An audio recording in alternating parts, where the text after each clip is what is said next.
What's up, battle mages, Sengaka, and Lareshi ladies? Welcome back to the Fantasy Files Podcast, the podcast that wastes hours of your life that you'll never get back. We are your co-hosts, Spencer, Gabe, and Chris, and today we're here to talk about The Night of Shadows, Book 6 of King's Dark Tidings by Kelcade. We'll be spoiling the entire series up till now, so be aware of that as you continue on with this episode, and that does include the novella Mage of No Renown, so just be aware of that. Don't forget that all of our links are down in the description for Twitter, Discord, and Patreon. And if you back us over on Patreon, you can get to watch these episodes live as we record them and participate in the chat while we talk about our favorite books. With the formalities out of the way, let's get into it. This is our first episode of the new year, and what a way to kick things off. This is, this book came out December 17th. And literally days after that, with it 5 days after that, we had our big end of the year podcast episode. So there was no time to talk about this book. I've now reread it about 3 or 4 times. Damn. Okay. And I keep picking up new little Easter eggs and stuff every single time. Like every time I reread it, I notice something new. And I'm so proud of Chris. We are 12 days into the new year, and he's already read a whole book. Check. Holy shit! I'll have 4 more to do. I know. It's a good start to the year. 1 out of 5. Oh my god. Yeah, I'm so excited to talk about this book, because obviously we talked about it in our end of the year thing, but you can't go into super detail there. So I'm curious to open it up to you guys and see what you thought of everything, or just in general, just not everything, but just your general. Did you like it? Did you hate it?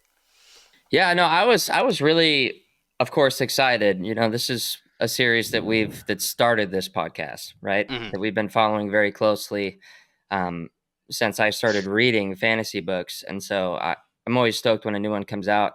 And overall, I liked it. I think any continuation of the story I'm gonna like. I don't think there's a way that I wouldn't like it. Sure. I think there may be some parts that were kind of maybe a little bit slower or less action-packed than they were back in the last couple books. Sure. But with that said, it was still awesome. We got to see some stuff, finally culminate into what we've been waiting for, which was really cool, and learned some more stuff about what's going on. It was awesome. Yeah, out in the world, we get to see a lot of the. We get to see a lot of the places that we haven't seen for quite a few books now. We went back to Ashai. We saw Healer Your Way from the first book. We see some of these characters that we haven't seen in a while, and that was specifically one of our questions for Kelcade when she was on. We're like, are we going to see some of these people? We still haven't seen the blacksmith from book 2 that made the Black Blade. Yep.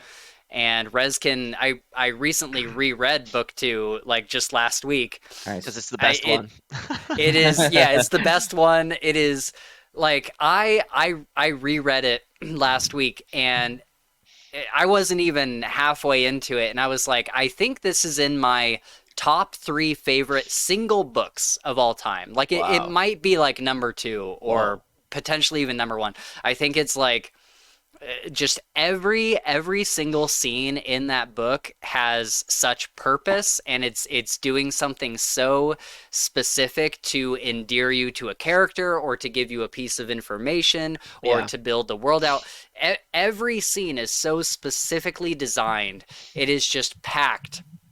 It's incredibly fast paced.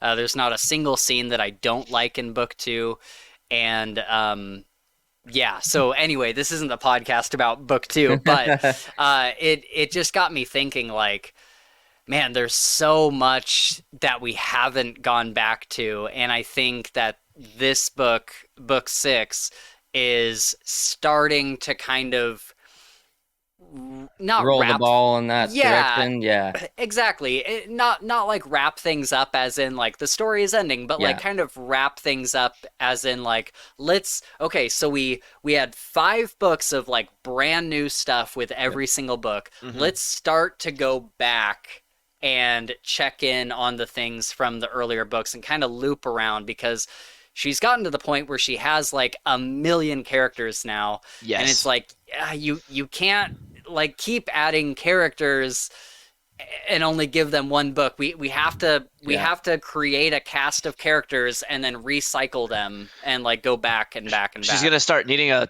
character list or glossary, like in the Wheel of Time books, where you can go reference and be like, "Who's this person?" It has like a description of them. Like, I was looking at the special edition that Gabe and I got for the first book. Yeah. In the back, there's a glossary. Oh, is there really?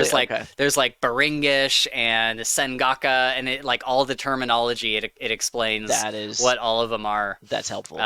And so I thought that was kind of funny. Okay, so sorry to steamroll the conversation, Chris. What are your general thoughts on book 6? Well, there were a lot of things I liked. I had a few gripes about it that we can talk about, but I think the thing that hit me first when I started listening to it was I was like, damn, I missed Nick Podell. Like, he's such a good narrator. Like, even even some of these like top of the line, like super popular fantasy sci-fi books, you listen to the audiobook and it's like what is it's this? like leagues below what Nick Podell's doing. I'm just like, holy shit, he's so good. He's on a level of his own that really is. Really so is. Hearing his voice and like the way he does different characters just brought me back to the old days in the books when we first got into it. I was like, damn, he's still so good. This is so good. Great. So that was just really enjoyable for me, is to listen to it all. And then as far as the book, it was kind of cool to see Rezgin get back to being like his OP self and just like now he's even like way more OP too. He's like, I can basically just turn invisible and like I was like, yeah, okay.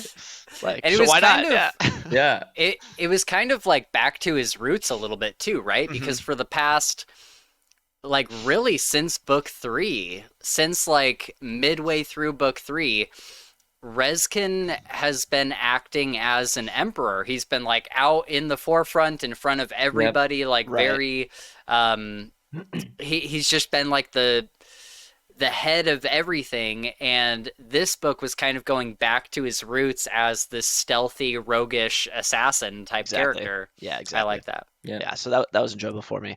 And then we finally got some vulnerability from Rezkin, when he was, that was really nice. I was like, oh, Yeah. Yep. It is cool to see him.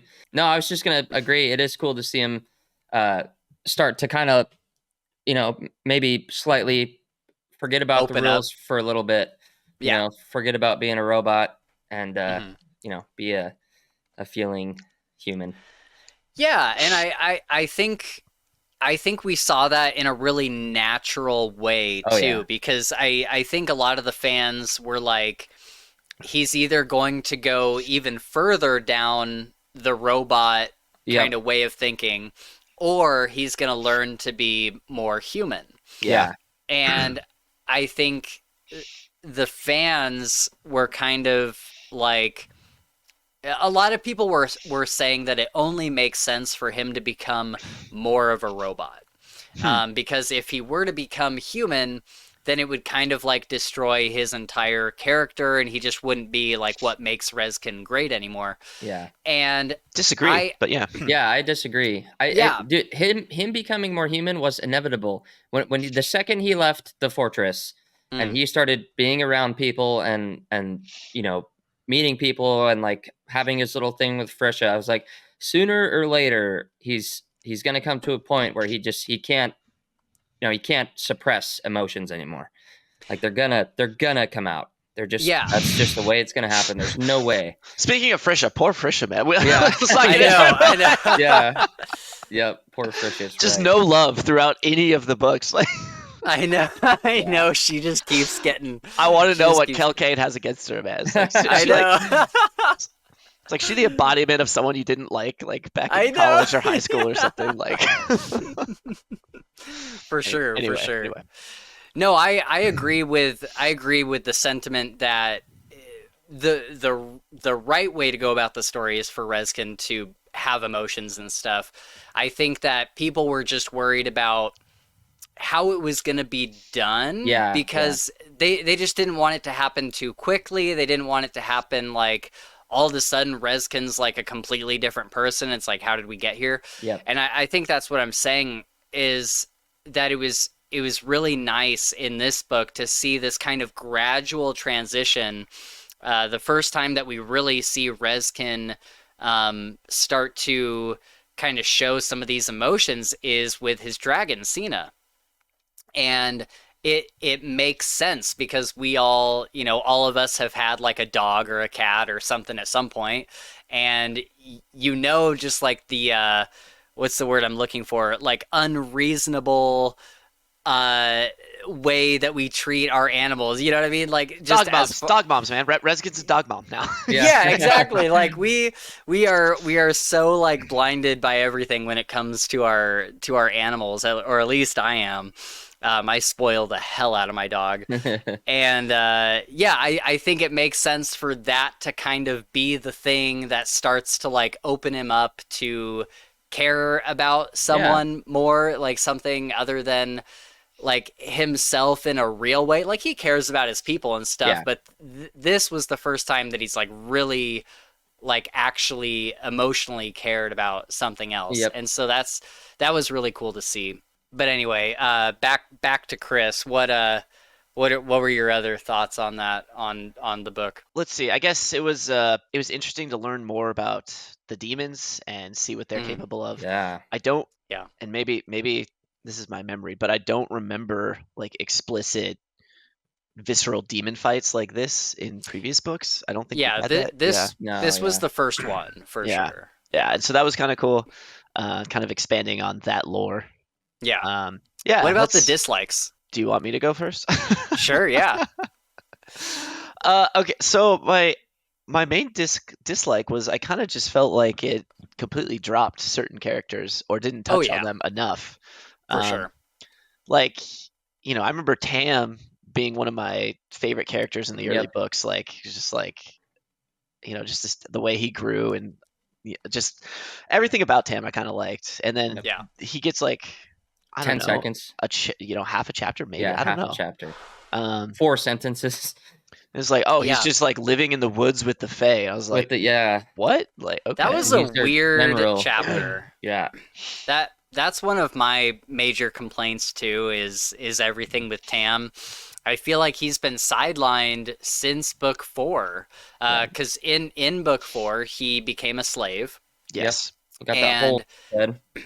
yeah, and the hole in his head, and we didn't really see him. He got like swept away, and we're like, Yep. okay, where is he? Then in book 5, we see him as a slave, Yeah. and that we got some somewhat good Tam stuff I was there. gonna But say I did like most of that when Yeah. he was trying to get yeah, out of becoming a slave and stuff. That was kind of cool.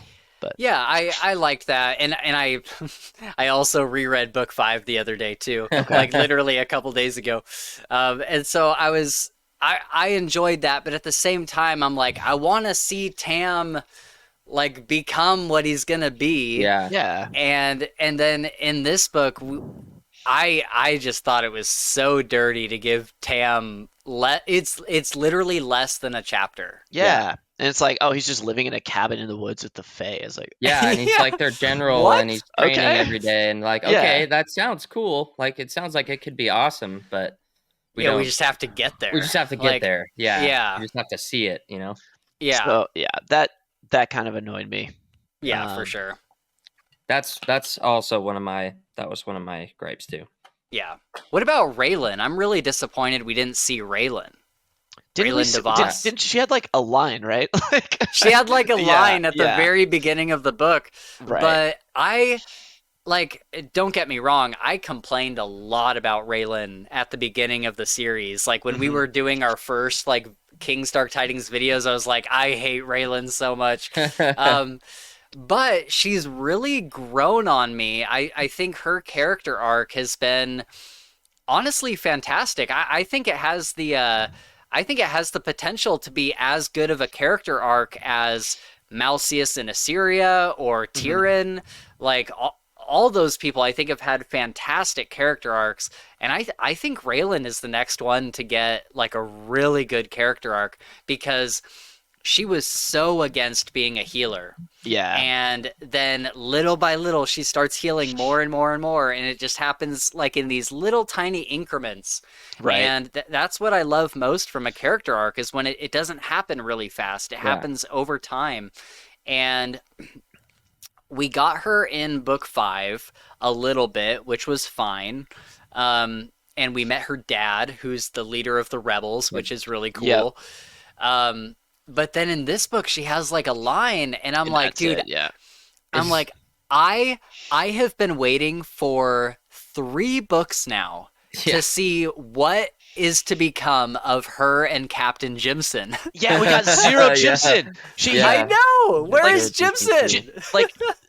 Like Jimson got yelled at by, was it Frisha? She's like, just go wait in the corner, Jimson. And then like he was like, okay. Yeah. Like that was by the Golem. Like, yeah. That was Jimson for the whole thing. I was like, damn. Yeah, I know.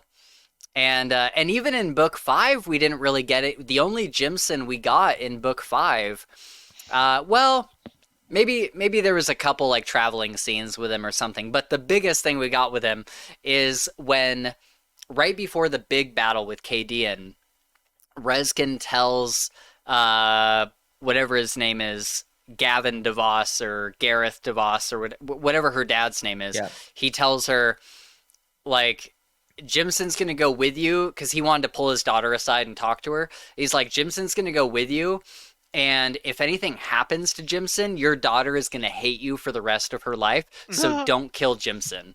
And he was like, understood. And that's all we got. Like, and so I'm like, I want my boy Jimson back. He was such a big part of the first, like, 2, maybe 3 books. Yeah, like that bandit battle in the first book, right? Like he was, that was sick. Yeah, that was sick. So, yeah. Was Raylan's one line when Wesson was asking her to like heal the mage that he had hurt? Yeah, she was like in the beginning. Yeah, he's like, "What do you?" I don't know. For some reason, I really liked the one line that she had. She's like, "What are you talking about? You're supposed to kill her." Wesson's like, "I can't do it. Just heal her. I can't do it. Just heal her." Okay, fine. I don't know. Yeah, she was there at the beginning. I'm like, dude, why was she not? She could have been in somebody's party. Like, there's all these groups all over the place. She could have been in one of them. Yeah. Speaking of gripes, did this book feel? It's definitely like the shortest book in the series. Oh, definitely. Which is why Chris was able to finish it. I saw you. I literally watched you working on that for half a second in your brain. I watched the gears turn, dude. Did you see it? He's like, oh, I'm gonna get Chris with this one. Here we go. You can tell his brain changed for a second. He's like, here we go. I got this one locked and loaded, dude. Shots fired. All right. Shots fired.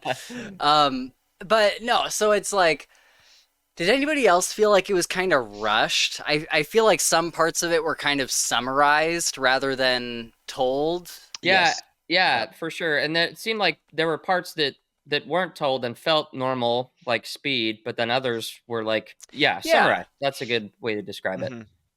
Yeah, it was kind of weird. Like even Wesson's mage friend, we see her at the beginning. He has Raylan heal her. Yes. Yep. And then she goes back to the Citadel. Yes. And she's like adamant, like, no, like your emperor is wrong. Cadian's in the right, all this stuff. Yep. And the next time we see her halfway through the book, she's like, no, I'm on your side now. Yeah. That's a great example. I was trying to think of a good example. That's a great one. Cause that one actually pissed me off. I was like, what? Yeah. I was like, I want to see how much her. How much time has passed? Like I wasn't, right. We're not sure. It's just like, she's like, oh, you guys are all the worst and crazy, and like I know Cadian's the true king. Yeah. And then she's just like, oh, I'm with you guys. You've convinced me. Yeah. Like, and then there's like a line. It's like, oh, Anna, what's her, Anna? Yeah, and something like that. Yeah, it's like, oh, she's since come to see reasons. Like, right. Yeah. Okay, if you say so. Yeah. And Wesson cracks me up when he's in the beginning when he's trying to convince her that that like Reskin's right, because Wesson in my mind is just always like, no, like he's the real king, you know, like kind of mopey and kind of quiet. I don't know. It always cracks me up about him. Yeah, it's been interesting seeing Wesson's character arc, especially in this book and the previous book, because having just read book 5, it's such a small scene, but one of the most badass moments in the series is Wesson wearing his journeyman's robes, and it's right before the battle with Cadian, and they're at his mom's house, and Reskin is sitting at the table. And Reskin's like, we need to go, Wes. And he's like, hang on, there's something I need to do. And he goes upstairs and he comes back downstairs in his battle mage robes. And the ones he refused to wear. It was so awesome, dude. Yeah. And Reskin looks at him, and the only 2 lines that are said, Reskin looks at him, he says, battle mage. And Wesson goes, emperor. And it's just like, let's go! Yeah, that's awesome. Oh, it's so that's sick. Enough to give you chills. Yeah, dude. And so then in this book, we're seeing him use his battle mage, like he's going out and doing missions, and he's being like a stealthy kind of battle mage. It's like, all right, let's go. I love this. He's that, but then he also still has like the soft Wesson, like I don't want to kill anybody's side, which I'm glad he hasn't lost that completely. I feel like it would torch his character a little bit. For sure. To go to the wayside. Yeah, I totally agree. Yeah, he definitely still has a softer side to him. And we only see it for a minute, but we do see him with, what's her name? Celise? Oh, yes. Yeah. And it sounds like, even for that minute, it sounds like he's like kind of accepting what's going on now, right? I mean, they're seeing each other for sure. Yeah, they're like dating or something. Yeah, they're sleeping in the same room, and she's like, because Kai had come into his room in the morning, and Celise was like making the bed, and he was like getting ready. It's like, okay, like we're in this now. We see what's going on here. So yeah, I'm stoked to see more about that, because I like Celise a lot. I think she's kind of a great character. She's not. I don't think many authors have written that kind of character. To be perfectly honest. I just still never forget my little puppy dog Wesson. My little puppy dog. And like Reskin's like, he's not a puppy dog. Yeah, like he's like a vicious he's like the most strongest battle mage in history. Yeah, he just nuked a ship full of people. Yeah, he can just like annihilate the planet at a whim if he's just so like completely collapsed a ship. She's like, my puppy dog Wesson. All right, well, I'm gonna go through some of my general thoughts here. But first, I will tell everybody that we will be interviewing Kel Cade. She has agreed to come on again for another hangout. Also, guys, tomorrow I go in for a consultation for a Kingsdark Tidings tattoo. I kind of mentioned before we started the actual podcast that I've had a rough start to the year, and I needed something. I needed a series that I could just like enjoy in comfort, and that would just like make me feel better. So I've been rereading a lot of Kingsdark Tidings. I read book 2, book 4, book 5, and then I read this one a couple times. And somewhere in the midst of all that, I was like, I need a Kingsdark Tidings tattoo. I'm like, it's a series that like means enough to me. Like, because before I'd only gotten my Dresden Files tattoo because that's like my #1 favorite series. Yeah. But after reading the past like week or two, I'm like, no, I need a Kingsdark Tidings tattoo. So I'm getting a raven. He's gonna be sitting on the black blade with the fortress behind him. And the fortress, there's like fire. I don't know. There's a lot of cool little elements. Awesome. So I'm excited about that. Yeah. Okay, so my general thoughts on the book. Obviously, it made it to number 2 of my top 5 for 2024. I have enjoyed it a lot. I feel like I've enjoyed it more each time I've reread it. It certainly has its flaws that I most of which we've talked about. I think the pacing. The pacing isn't bad. It's just the summarizing that I was not a fan of. It happens quite a few times in this book. That one with Wesson's friend just being one example.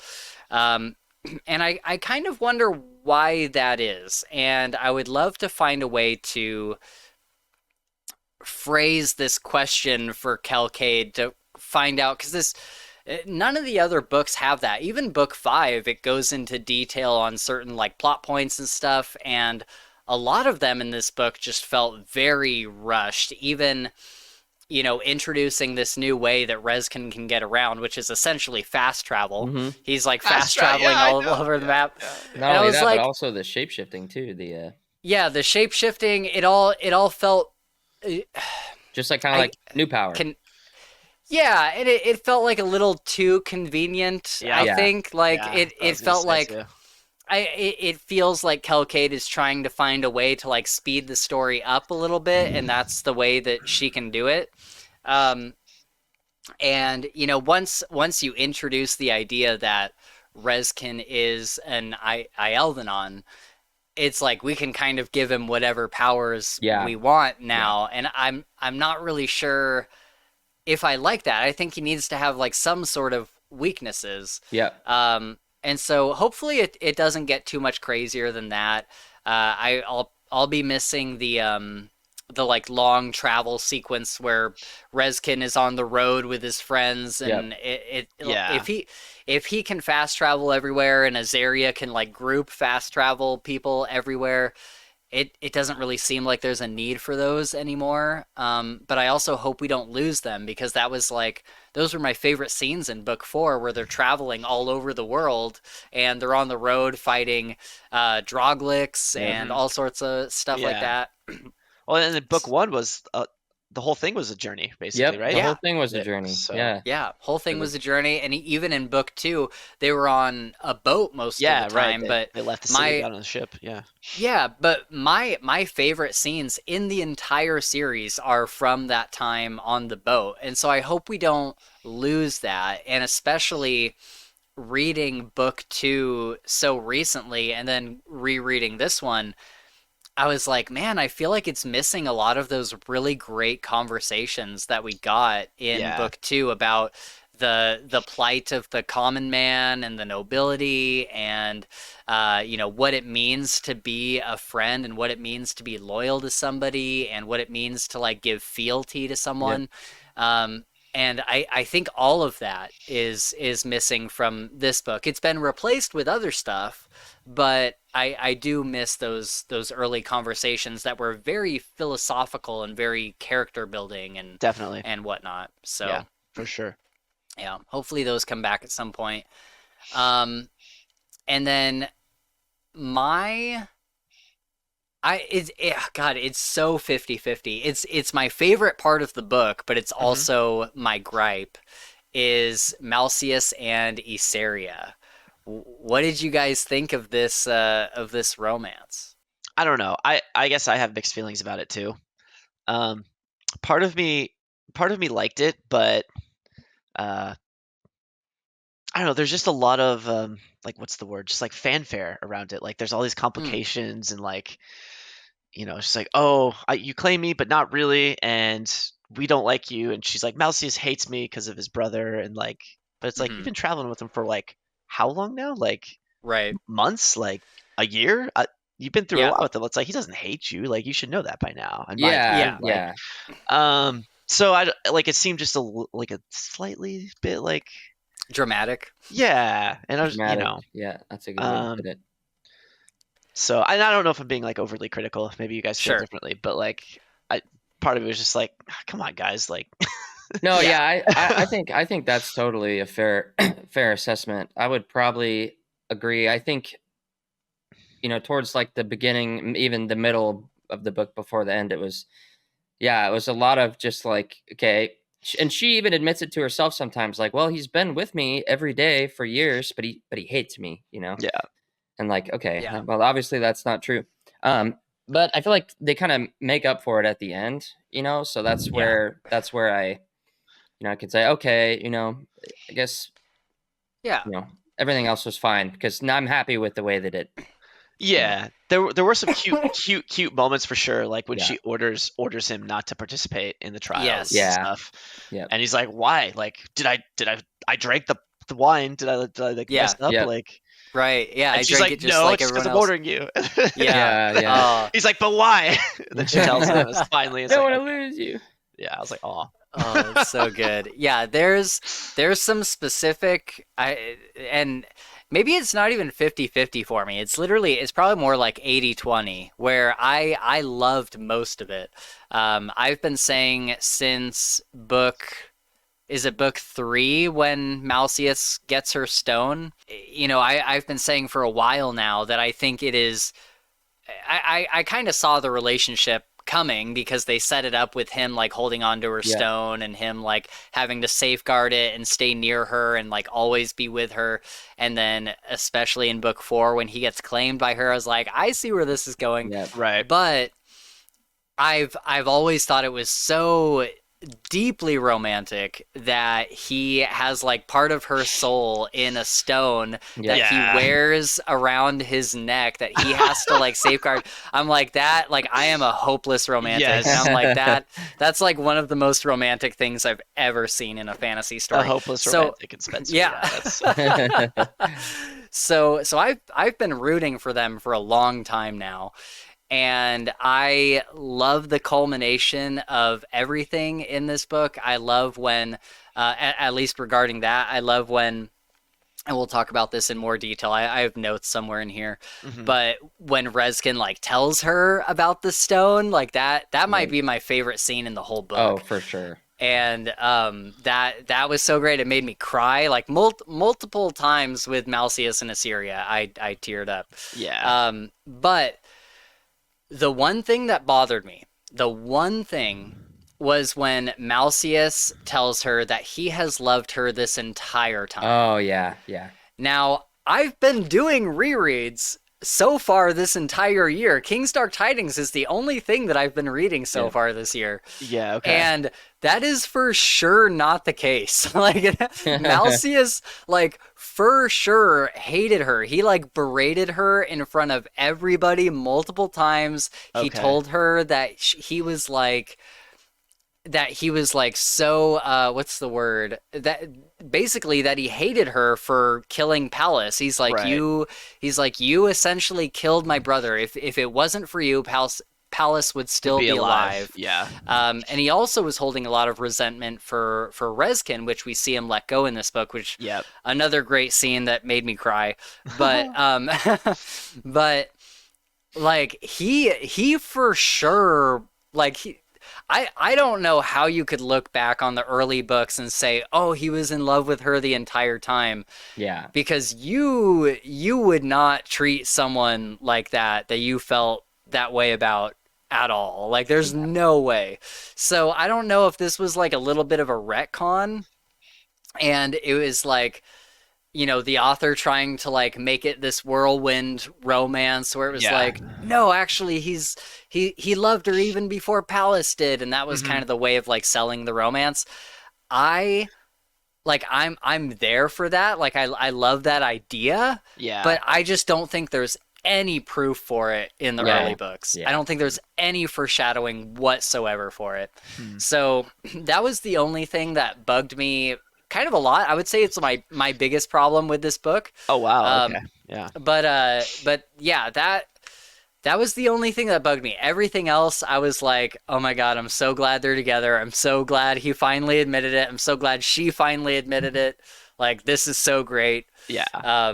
So otherwise I loved it.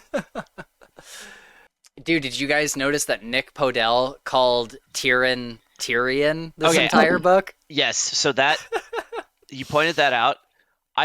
There were a few scenes where I'm like 95% sure he called Assyria Azaria. Yes, dude, that was driving me nuts. Yes. He used the crap out of me sometimes. Yeah, man. I was like when he said their name, I was like, wait, what? And I was like, I remember this being an issue from the previous books because their names are very similar. Yeah. But then I remember when I was like reading the physical copy, it was easier to do it. But then there was like one one scene kind of midway through the book where he's clearly talking about Azaria, or it's like Azaria's talking and they reference Assyria, and then I go back and try to compare. I'm like, dude, he's saying the same word for right. He's saying the same word. I was like, he's not differentiating between them. I was like, this is confusing.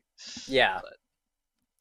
Yeah, that was tough. There was one scene in particular that I can think back to where I'm like, I thought he was for sure talking about Azaria. Yeah. For the entire scene, and then I was like, wait, Azaria isn't with Malseus? Right. What the that's probably the same scene I'm thinking about, because he was talking about oh, Azaria's actually got, part of her soul in a necklace around Malseus. I was like, what? Yeah. I was like, no, she doesn't. I was like, no, yeah. Yeah.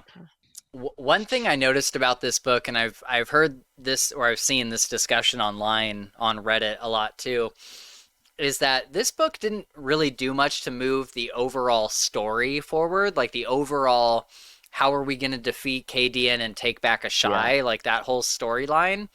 And I don't know how you guys felt about it, but I am super okay with it, because I've seen a lot of people complaining about it, which I think is fair. People want to see how the story is going to progress and where we're going to go and what we're going to do next. But for me, I'm I just want to spend as much time with these characters as I possibly can.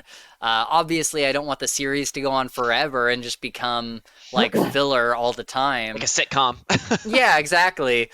But I do want to spend as much time with the characters as we possibly can, and this book was mostly focused on relationships and kind of the rounding off of character arcs. We're kind of on the final trajectory of some of these character arcs, and it seems like that's really what this book was focusing on, especially when you look at Malseus and Assyria, or even Rezkin and how he's finally kind of becoming more human. Yep. And that final moment that he has with Azaria is one of the most human things he's ever done. Yep. Or so I really don't mind having a book full of those moments, as long as there's a focus. I don't think there needs to be a big bad for every book. I'm okay with having a book where it's just let's just focus on the characters and what they're doing during this time, and let's try to round them out a little bit more. I think I'm okay with that. Yeah, same. So the appeal to me of these books has always been the character interactions, and I guess in the first book it was kind of they had this destination they're all trying to travel to, but the enjoyment of the book overall was the journey along the way, right? And the things they did and the interactions that they had on their way to their destination. And honestly, just because we've read this book so spread out, and there's been 6, that the plot has been less important to me, because it's it's I'm oh wait, what was that plot point 2 books ago that was trying to remember? Is I don't care. That's we're gonna see Malseus talk to us again. So there are books and series where the plot is very important. But for this one, for me, it's not so much that. It's more the enjoyment comes from seeing the characters interact again.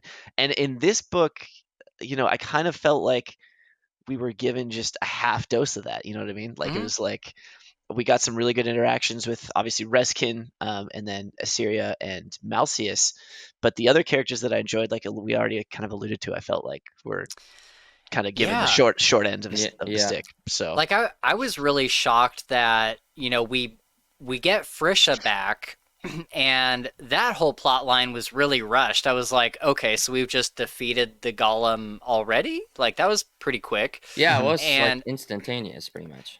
Yeah, it was okay, so we really didn't see much mischief with the Golem.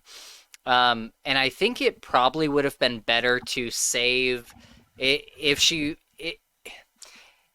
she was already rushing this book. I think it would have been better to save that plot point for the next book, because we see the Golem defeated, essentially, it's imprisoned, so maybe it'll cause more mischief, but now they know the real Frisha is there. Yeah. So I don't know what's going to happen with that. But, then Tyrion apologizes to her, and he's like, I didn't know that was the real you and all this stuff. And then that is the last scene we get with them. And that's like a third of the way through the book. Yeah. We don't like, why didn't we get a final scene or a couple more scenes with Frisha and Tyrion right, kind of working their issues out? Yeah. I was just like, where did they go? Like, what the heck? So that was something I wish we had gotten more Tyrion. I wish we had gotten more Frisha.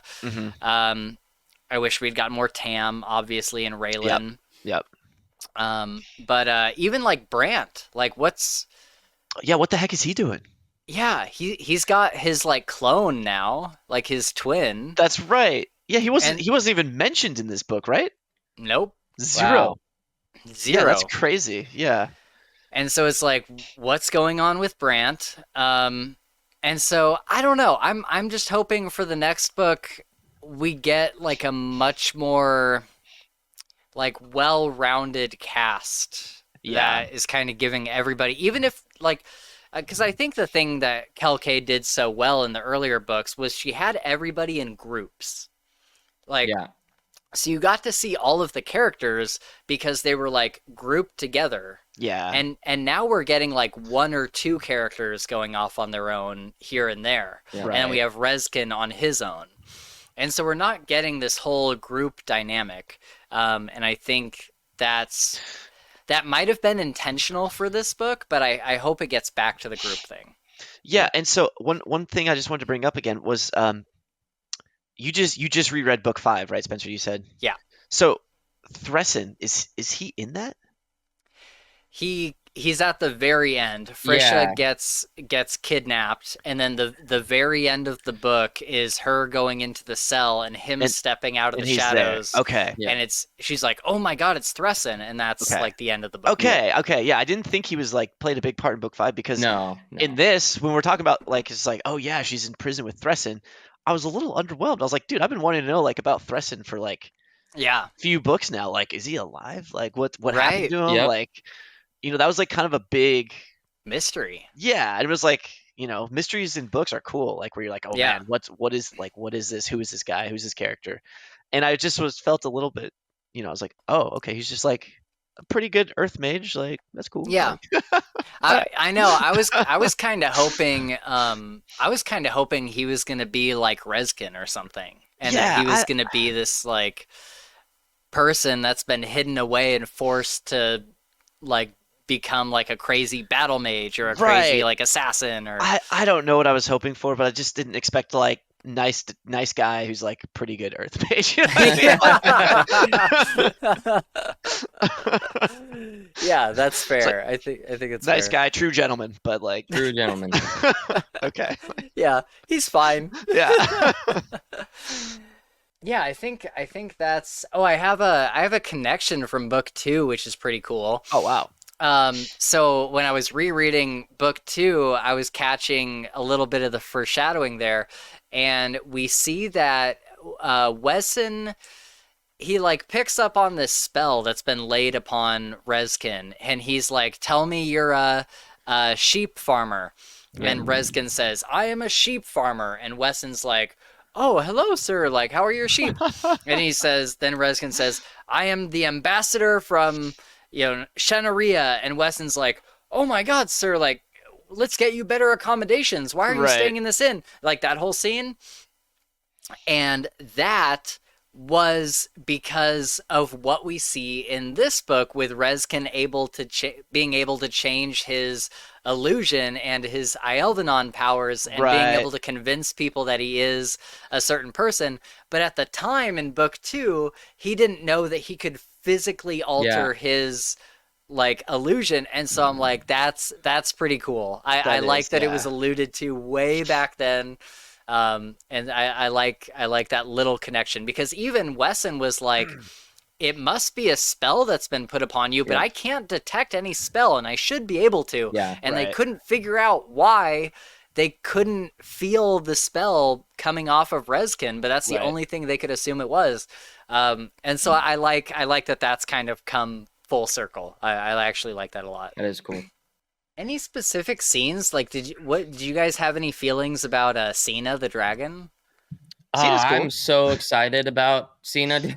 Yeah. I'm so excited. That was like, I don't know, you know me and the animal companions characters really just hits me. So I'm super excited about that. Yeah, I'm hoping we get some big payoff where she just is like just as much of a badass as Reskin when she's like right, and she's already growing big girl. quickly. Yeah, she's already growing quickly too, even in this book. So I would hope that she'll become a full-fledged dragon pretty quick. Yeah, that'd be cool. I also kind of like the idea of her staying a small dragon because then she can Reskin can make an illusion where she's like a cat or something. I totally agree with that. And she's more like stealthy cool. like he is. I'm like, what? I'm like, what is? But I'm like, what is Reskin, this stealthy assassin, gonna do with this giant dragon? I mean, is he gonna park it outside the city while he goes and plays the Raven? Puts a leash on it and puts it on a. He's got to become emperor, so he's gonna be an emperor that rides a dragon. You know. Yeah. And when it gets bigger, he gets instead of a cat, he'll make it an elephant or something. I was gonna say an ox, like an ox or something, just like a big, massive ox. Yep. Yeah. Or could you imagine like Cena getting to the size of? I bet this will happen in the next book. She'll get to the size of like a horse. Yeah. And he'll just like ride her through the city, and the illusion will be a horse. Yeah, that would be sick. That'd be dope. And then another thing that we see as far as Reskin goes in this book is he doesn't feel an intense need to obey the rules. Yeah. And this is interesting. I'm not entirely sure how I feel about it. I feel like it was okay because it made him a little bit more flexible and he has more room to kind of mess up and do certain things. But at the same time, I'm like, he's obeyed the rules his entire life. And he's like, well, I died though, so I'm not beholden to those rules anymore. And it's like, yeah, but you died like 10,000 times when you were a kid. Like training. A small man. You died. Yeah, a small man. Yeah. Yeah. You died and you came back. You died and you came back. Like, why suddenly now do you feel like you don't have to obey the rules? That was part of the like inevitability that I had like felt that would happen. Was that like, he would leave the rules behind. Well, yeah, and maybe not leave them, but just get a little more lenient. Like maybe just act on feeling a little bit more so than like, knowledge or whatever you want to call it. Yeah, I agree, and I think it's all kind of part of the process of him becoming a little bit more human. Yeah. I don't know. I have mixed feelings about it because I think it's an overall good for the story. I just don't think it makes much narrative sense right now. Yeah. Yeah, and the rules have been what have kept Reskin alive. Yeah, and would have kept him a freaking as badass potent assassin, as he is. dude. Yeah, as potent. Yeah. Yep. So it'll be interesting. Like, is he going to give up the rules in order to be vulnerable with this girl, this Zarya, and then, but at the same time, like, kind of weaken himself to outside threats or make himself more vulnerable to that kind of stuff. What did you guys? Oh, go ahead. No. I was gonna change the topic. You first. So. No, change it. Yeah. Okay, I was gonna. What did you guys think of learning about the demon that is Kadan? The true form of this demon, who is apparently the prince of demons. Egrethiel. Crown Prince of Ikajnak. Why do you say it with a lisp? Egrethiel. Well, that's how you pronounce it. Egrethiel. Okay, I know. Egrethiel. Sounded like you pronounce it with a lisp. Like, Egrethiel. Egrethiel. But I thought that was kind of cool because, like, we always, we knew, right, that he was possessed, and when Frisha said, like, no, he's more than just a terrible person. Like, I've seen this before. He's a demon, and his voice gets all crazy, and he's like, I am the, goes on this monologue about. I was like, okay, all right, well, Well, the opening to the book was like the very first thing we see prologue is his point of view. And if you Oh, yeah. remember how Rezkin is feeling in the Citadel when he's like suspicious of everybody and he's like super paranoid and he's like that person's my friend, but also they may plot to kill me. Like Malcius doesn't like me. Has he poisoned my food? Yeah. Like that, all that shit. That's exactly what Kadian was doing in his POV. On steroids, dude. Yeah, on steroids. Yeah, he was even worse. Yeah. And so they do say in this book, it's a quick sentence, but they do confirm that he is most likely Ielvanon as well, or that he has some of that in his blood, and then we do get it confirmed through his own POV that he has a demon inside him. Yep. So both of those working together are not a good mix. Yeah. Not at all. Not at all. But yeah, I think it's about time that we saw more of Kadian because he was a mystery for the first like 4 books. Even most of the way through the 5th book, we didn't even see him until the end of the 5th book. Yeah, exactly. Yeah.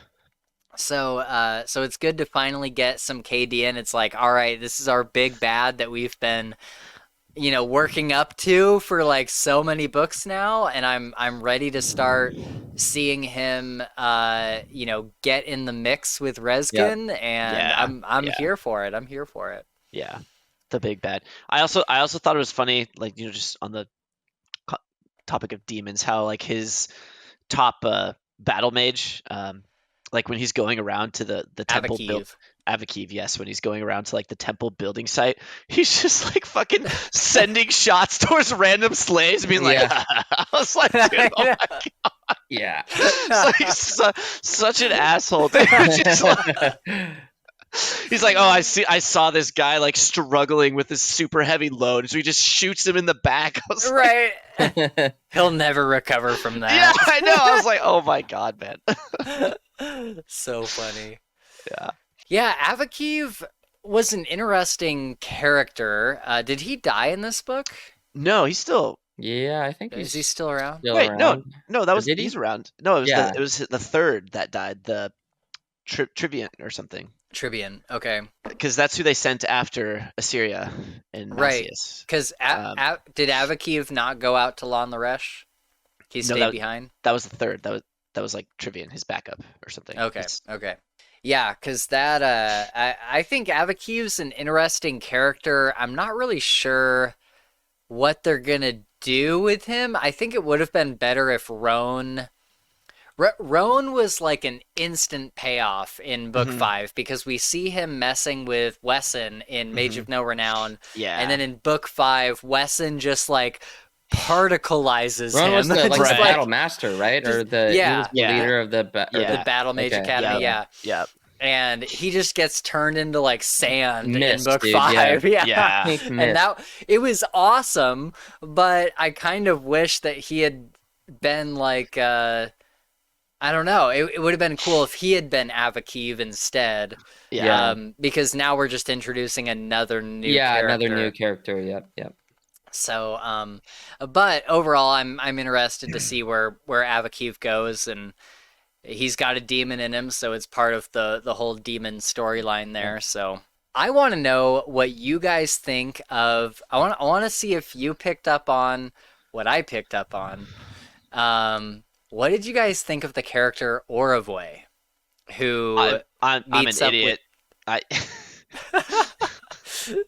Meets up with Frisha and Thressen on the road. I thought he was an enemy. I thought he was like gonna turn out to be some. I was like, in Frisha's head, she's like, oh, I better like be careful. I shouldn't trust this guy too much because that's gotten me bitten in the past. And then they just like bring him into the heart of their city. Yeah. And I was just like, yeah.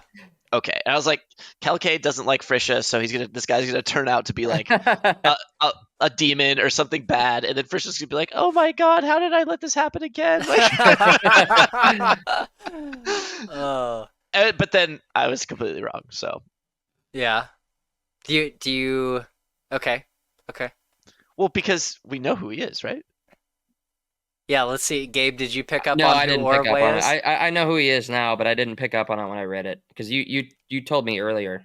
Oh, I did. Did Yep. I? Okay. Okay. Yep. Yeah, But no, I didn't catch it. I didn't catch it when I read it. Okay. Yeah. Okay. So Orovue is Rezkin. Yeah. I'm Yeah. 99% sure. No, you could be 100% sure because in the very last chapter or second to Re- last chapter, he like puts on his disguise as and it of says, Orovue. yeah, and it says Yeah. that it's a disguise of his own making. Yeah. And And he yeah. goes and like talks to one of the strikers in Yeah, he talks to Kai. Yeah. And so I was like, Gnarly. "Oh, okay." I was like, "I guess I didn't see that coming." Damn. No, yeah, I know. I didn't catch that literally at all. Shame on me. I did not see it coming at all either the first time I read it, and then at the end it talks about Kai speaking to Orovue, but I didn't catch the thing. We're in Rezkin's POV, and I didn't catch the thing about him saying, "I put on a disguise of my own making." That's like the key factor in that chapter.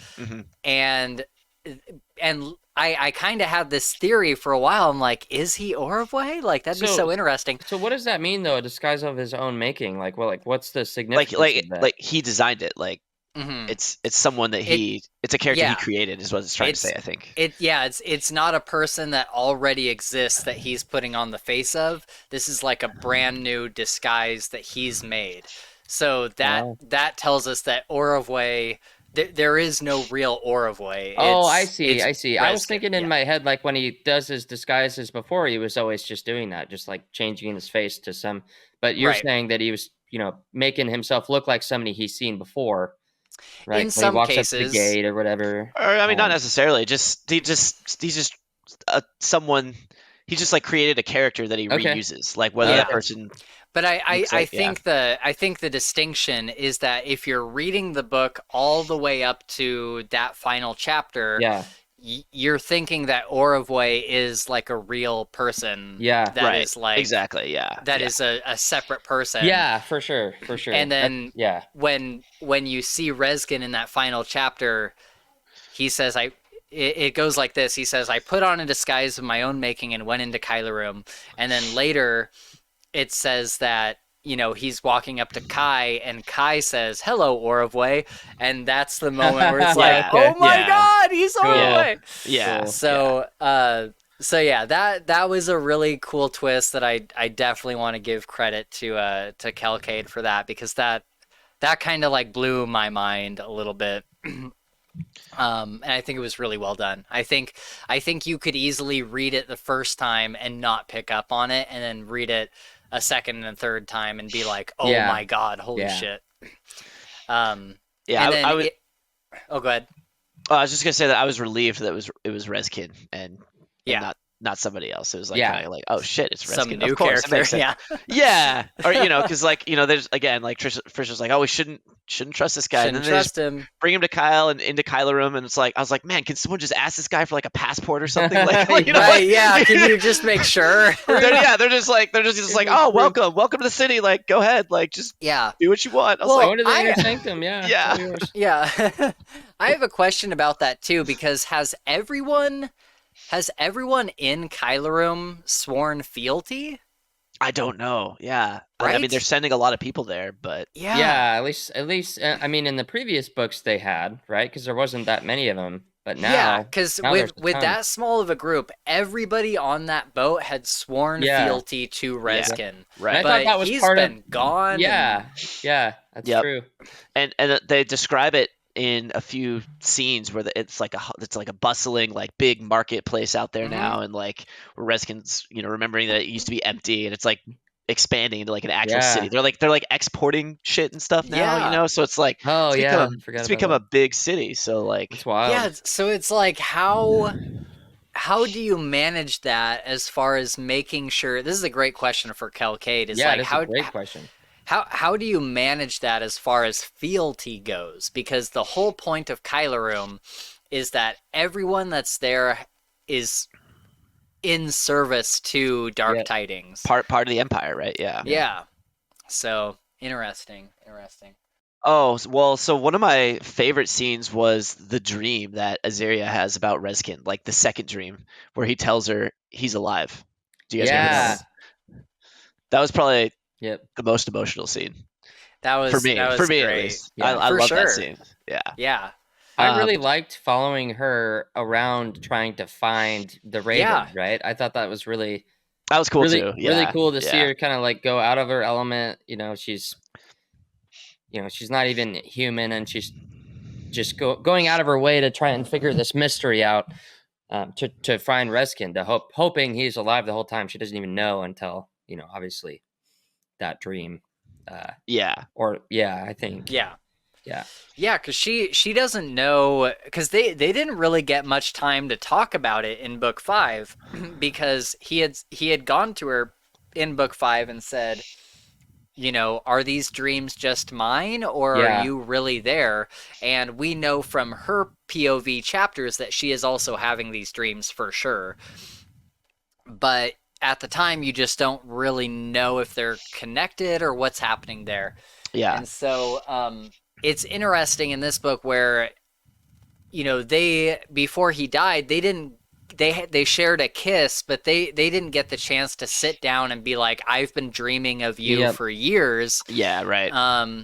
And so now that it's important, now that the dreams actually are like plot, they have a plot significance. Like the dreams will help her find Reskin if she pays attention to them. Yeah. But she's still second guessing herself, like, are the dreams real? Does it mean Yep. that he's alive, or is he reaching out to me from the afterlife? Yeah. Or what is happening here? And I loved that confusion because it kept her guessing. It kept her, like, even I liked the scene where she went to Entress, and it was right after that one, the dream. And she was like about to tell him, but he's like, well, if he is still alive, it probably means that he's crazy, because who would abandon their empire to go play Lone Ranger? You know what I mean? Yeah. Classic interest. He's like Classic Yeah. interest. Oh, he's got to be crazy. Like, It's gotta be crazy. I better kill him. yeah, exactly. That's the only solution.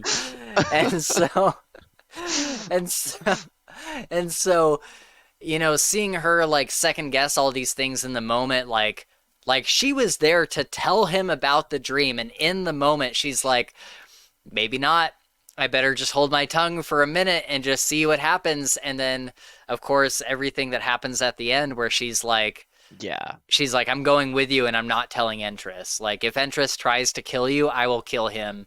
And also, if you go mad, I'll kill you. Yep. And so it's Right. a really, oh man, I'm so...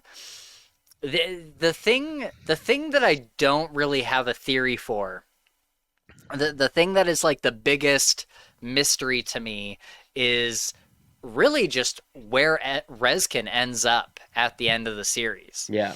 Because rereading book 5, if you'll remember, when he went before the Ielvenon court, they told him, you can carry out your mission, you can save Ashai, but after that, you're coming back here forever. Yeah. You are going to be here forever after you kill Cadian.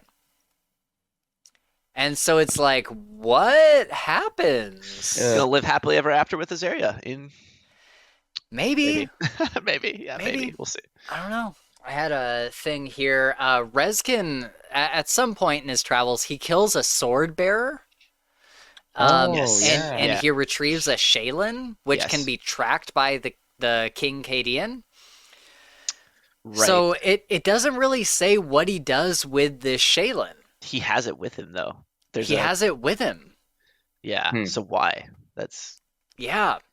And in the previous book, we see that he was able to bestow a Shaylin onto Tam. Yep. And so Tam is an official sword bearer of Reskin's. Right.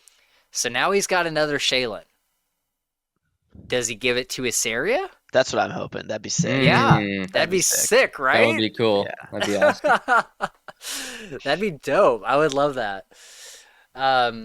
So yeah, I thought that was interesting because I'm like, well, if the Shaylin can be tracked by Cadian, though, I don't know. I don't know. I don't know if Rezkin taking the blade from him cuts off everything from Cadian or how that works. Or maybe Kel's setting up a weakness. Yeah. Yeah. You know? Hopefully it introduces a complication. Yeah, and we obviously don't know how it works, but like, I mean, maybe Cadian's not set off yet because he doesn't know that the sword bearer's dead, right? Like, true. Yeah. Well, he's gonna find because the sword bearer has to check in every now and then. True. So he's gonna find out at some point. Yeah, it's gonna get to a point where he's like, "Why is my sword in Lon the Resh?" He's like, and now it's in Kyle, and now it's in Generia, and now it's right. Yeah. It's just like pinging all over the map. Yeah, it's like this thing's broken. Like, what's going on? I was gonna say just really quick. I mean, I don't have a ton on it other than just liking the sequence, but the Lon the Resh, the challenges that they have to do, or I can't remember what they called it. The trials. Just trials or whatever. Yeah. But I really liked that idea of, it's kind of a very unique way to prove something or to I don't know. I just thought it was cool. Yeah, exactly. Because they even say, Assyria asks, she's like, so if I win the trials, am I then queen? And they're like, no, it's just a way for all of the potential queens to show their abilities. Yep. And so it's like, oh, okay, because Kelcade could have, I mean, obviously Assyria ended up being the queen anyway, but Kelcade could have done a thing where it's like, yes, if you win the tournament, then you become the next ruler. Right. And I'm glad there was that little piece of world building that was like, no, just winning the thing doesn't necessarily make you queen. Yeah, it's proving to the people unless everyone else dies. Unless everybody else dies. Then it might. I have a couple great quotes. I love anything with Rezkin and Wesson is just so good. Yeah. Wesson, when Rezkin reveals himself, I think isn't Wesson the first person he reveals himself to? He is. Yep. Yes. Yeah. And it's because he saves him, right? He saves him from a back alley. Yeah, and he's like poisoning. Yeah, okay. You're probably gonna say the quote. Yeah. No, go ahead. No, I don't know it. Oh, I don't know the quote. I just remember that what Rezkin was like, you were gonna die, so I kind of had to had to step in. And, because he had gotten poisoned. And Rezkin was like, of course he has all the antidotes on him and stuff. Yeah, and he chastises Wesson in that too, which I kind of liked. He's like, I think that's what I was thinking of. Yep. He's like, you didn't want to kill these guys, and if I hadn't been here, you would have died for it. Yes, like, right. Yeah, it's like, he's like, you have to. Yeah, Wesson, like, come on, you're in a fucking war, man. Like, you're in a war. And Wesson even tried to do it. Didn't he incapacitate them somehow? He incapacitated them and then put a criminal brand on their forehead, and then they woke up and were like, let's go fuck this guy up. And that's what they did. Yeah. And Wesson comes into the room and Rezkin is just beheading them. Yeah. Oh, it's so great. I love this quote though, and it's less about the quote and more the way Nick Podell says it. And Wesson says, Rezkin's like, I'll have to talk to my spies in Kyle or whatever. And Wesson says, you have people spying on your own kingdom? And Rezkin just goes, of course. Yeah, of course. Of course. Yeah. And then Wesson's trying to convince Rezkin to reveal himself to more people, especially Azaria. And Rezkin's like, no, I can't do that yet. And Wesson says, I don't claim to be an expert on women, but I have a feeling that they don't like being deceived. And Rezkin says, I will take that under advisement. Yeah, I know. That was so funny. I will take that under advisement. Next time, your girl gets mad at you or something, just we'll take that under advisement. I'll take that under advisement. Just start saying that to everybody. Yeah. We do go back to the fortress that Rezkin grew up in, and we see all the nobles kind of arguing and not really being on the same page. And Markham, right? Markham's up in there? Yeah, we see Markham, we see Tyrion's dad, we see Atresian, and all these other lords. And there's an assassination attempt, and there's yeah, there was lots of cool stuff in this scene for sure. I do love the scene where Cena she's disguised as a cat and she's like prancing around. He's like, "Who let a cat in here?" And Reskin Oh yeah, says, he's like, "Oh, one of the maids says she saw a rat, and so he let the cat in Yeah, here." that was so He's funny. like, "Would you like me to get rid of it?" And Markham's like, "No, let the beast do its job." yeah, He's like, that's yeah. fine. Yeah. We see, so this is kind of another connection to book 2.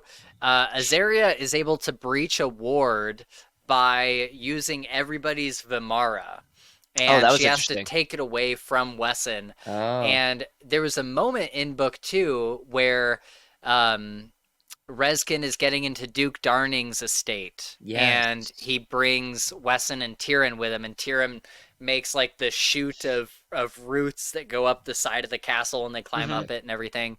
Real Jack and the Beanstalk type shit. Yeah, right. Yeah. And I love, real quick, when I was reading book 2, this makes me laugh out loud every single time, because Tyrion doesn't want to be a life mage and Wesson doesn't want to be a battle mage. Right. And so they get out to the side of it, and Reskin says, "Life mage, perform your function." and Tyrion, he has to make all these roots that go up the side of it, and then they all climb up it. And just as Wesson is like climbing up it and coming through the window, Tyrion leans in and he says, "Now you have to destroy it." And Wesson's like, "Aw."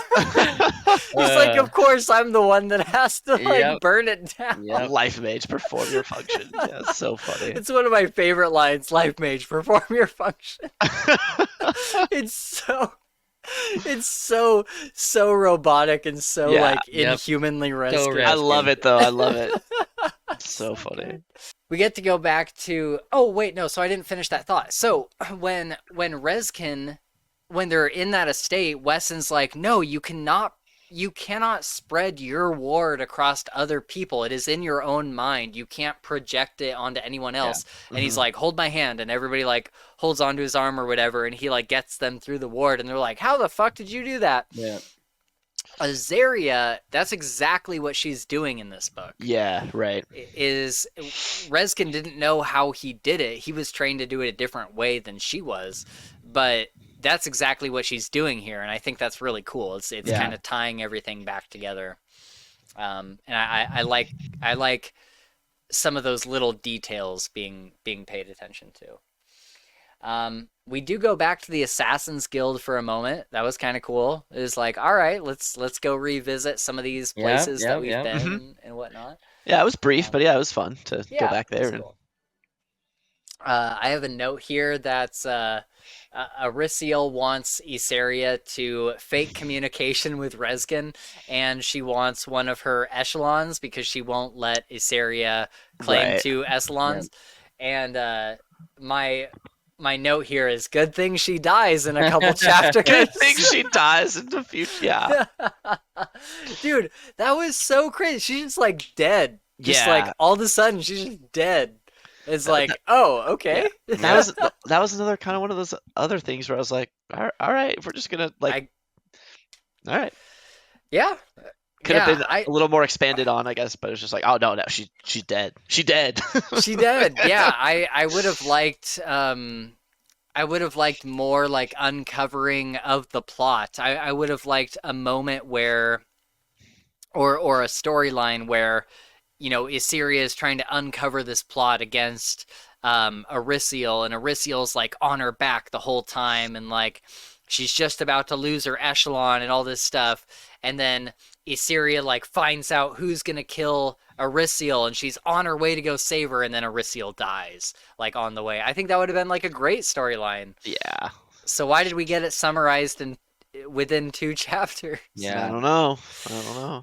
I don't know if there was just like a rush on this book, or because the other books are like 15 hours long. They're not long books, but they're not like super short books. Yeah, this right. book on one time speed is like 9 hours long.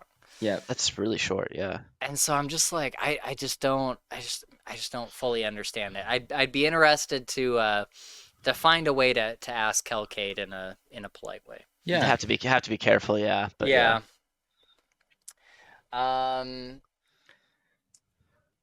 Billier shows up and confirms that that we do need an Ieldanon army, not a human army, Yep. which He didn't is something specify. that Entrus says in the previous book. Entrus is like, I think you've misunderstood your Ah, deal with the Fae. Yeah. He's like, he wasn't asking you to make a kingdom and like make a human army. He wanted an army of us. And Reskin's like, are you sure? And then in this book, it's like, yes. Billior's like, yes, we need the elves. And Right. Reskin's like, fuck. Gonna have to, yeah, just accept humans, I guess. That's Yeah. So yeah, that'll be interesting. And now Tam is the head of the Fae army. Yep. I'm like, I'm not sure the how that's general. gonna work out. It'll be very interesting to see what happens. Yeah. And he also calls him the Shattered One too. That was the next little part in Yes. your note. Yeah, so what do you guys think of this? Do you think this is just because Reskin has like died and come back so many times that his That's- aura is broken? That's my guess for sure. That's what I Yeah. thought. All it was is like, yeah, Yeah. he like has died and been resurrected by necromancy, so he's got like this weird aura. I wasn't sure if Yeah. there's more to it, but Yeah, I'm interested to, you know, hopefully in the next couple of books we find out more about the Sengaka and just like what his like masters were about, because also they like killed each other. It's like, why did they kill each other? We still don't know why they killed each other. We don't know why they gave the order to kill all the strikers besides just getting them out of the way so that they can't tell anybody about Reskin. There's still so much about his training that we don't know, and I hope we find out somewhat soon. I hope we get a big Sander Lanch like we did in the fourth book, where Conovan comes in and he like just blows out all this information. It's like, oh my god, I hope we get another one of those. Yeah, that would be cool. Another thing that was weird with the Tam thing is that he's like, I don't want to be the general of a Fae army. And then Reskin's like, come on, dude. And he's like, all right. Yeah, he's like, okay, you're right. I was like, what? Come on, dude. All right.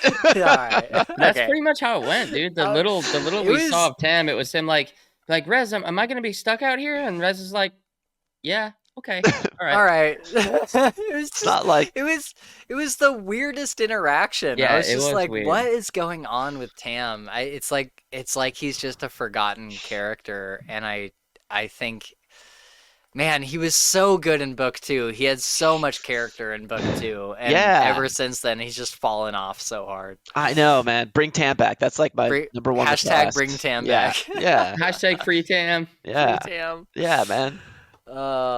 We should start that. We should that on X. The other thing I had was that Reskin spends a week with him, which I wish we had seen, that but would I be think nice. is also like really cool that Reskin was like, he's like, yeah, I've been sidelining Tam for like years now. He's like, I need to spend like a week with him. And so he just hangs out in his little cabin for like a week with Tam. That was cool because Reskin's always going all over the place, like go. For him to spend a week is like, that's significant, like, right? Yeah, it is significant. Yeah, I think so. So we get to my favorite part of the book, the part that made me cry. I have this all written out. Is when Reskin tells Isaria about Malcius carrying the stone for her, and she says, but he hates me. And Reskin says, Malcius is loyal and honorable. He has only ever treated the stone with the reverence it deserves. He has been at your side for more than a year, as he has at all your trials, for the sole purpose of bearing your soul, to keep you alive and well, and has never attempted to foist the burden onto someone else. Very true. And Isaria has this moment where her head is just like spinning. And in her inner monologue, it says, he had taken voyages, endured battles, been claimed and permanently marked as wed, all for her. Not once had he given any hint that he carried the stone, nor had he expected any gratitude or recompense. Yeah. She was left in wonder over why he had done it. Practically everything he had done for more than a year had all been for her. And dude, that it just like made me tear up. I was just like, what? Like, not only like what a great like relationship moment for them, but what a fantastic character moment for Yeah. Malcius. Um, he when we see him in book two, he's coming around more than the others. He was kind of the noble that was willing to embrace Tam and willing to embrace the idea of uh, the noble responsibility and the plight of the common man. He was Yep, mostly on board for that. for sure. But he's still a spoiled noble, and he's still Yeah. like he's like, why should I have to carry the stone? Like, I'm not the one that got myself stuck in a crystal. Like, Right. Yeah. like he's like a little.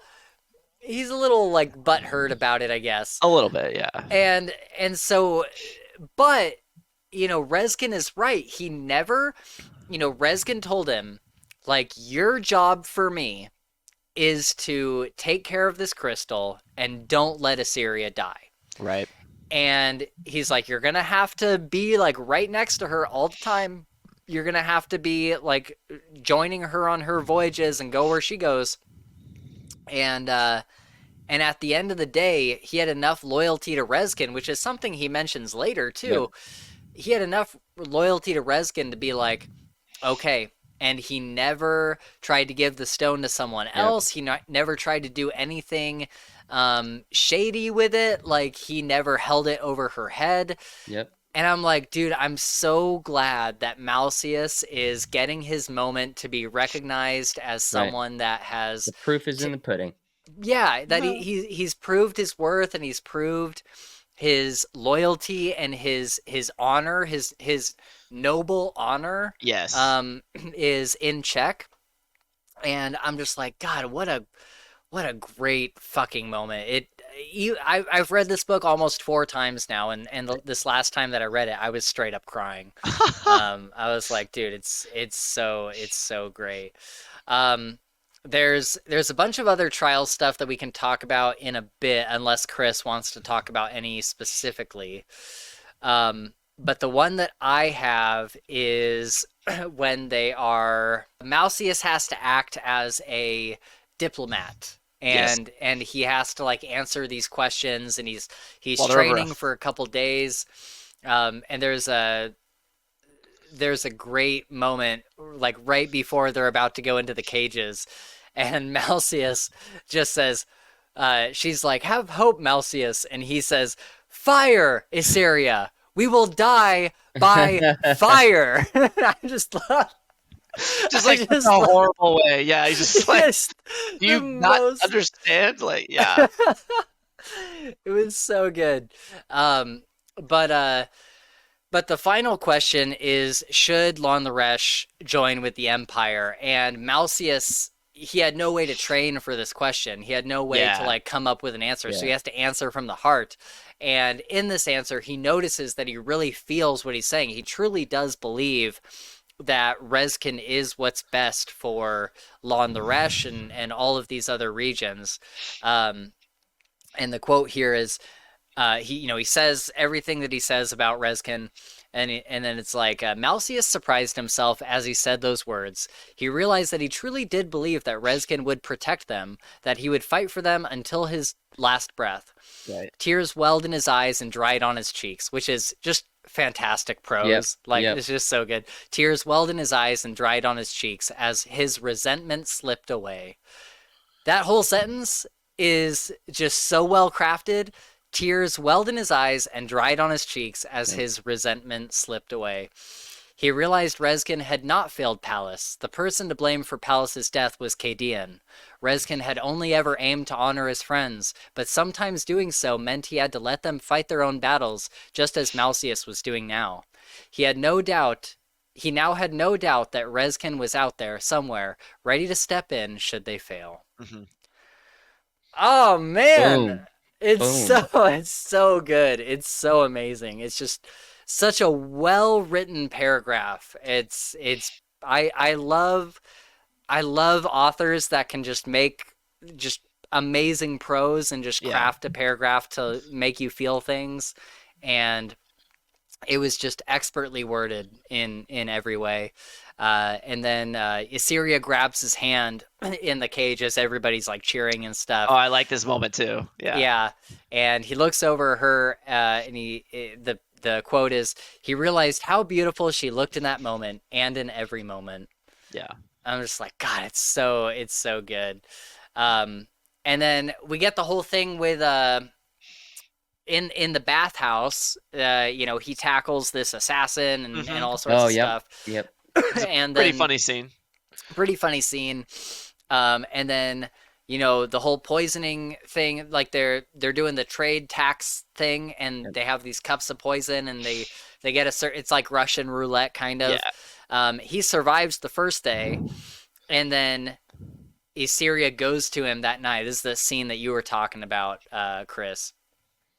And she goes to him and says, like, you're not going to participate, and he's like, yes, I am. Yeah. And she's like, why? You hate me.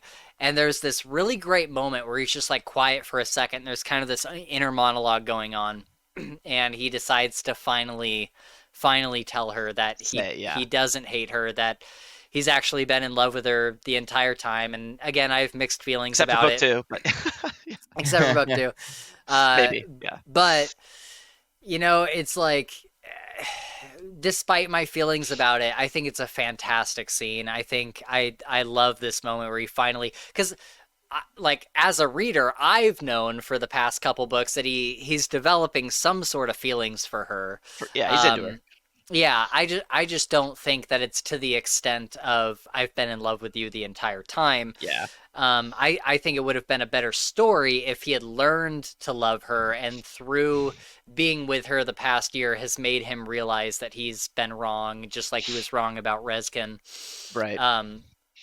And so, but it is a great scene. Overall, I love the scene. And it also makes me tear up a little bit.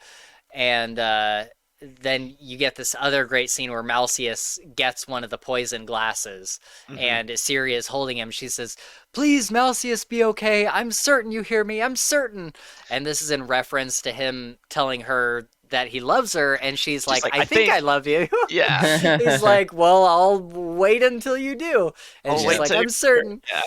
And so then we get a great just rest of the book with them together, and one of the final scenes of the book is them entering an empty throne room, and he's like pushes her up against the wall, and they're like making out. That's a great scene, and Rezkin goes up to them from the Ruins shadows it again. Yeah. I know, and they're like, "Dear God!" Second time. Yeah, and Malseus even says like, "Even when I hated you, like whatever," and Rezkin's like, "You hate me no longer," and he's like, "I've realized that I don't hate." That was a great moment. Mm-hmm.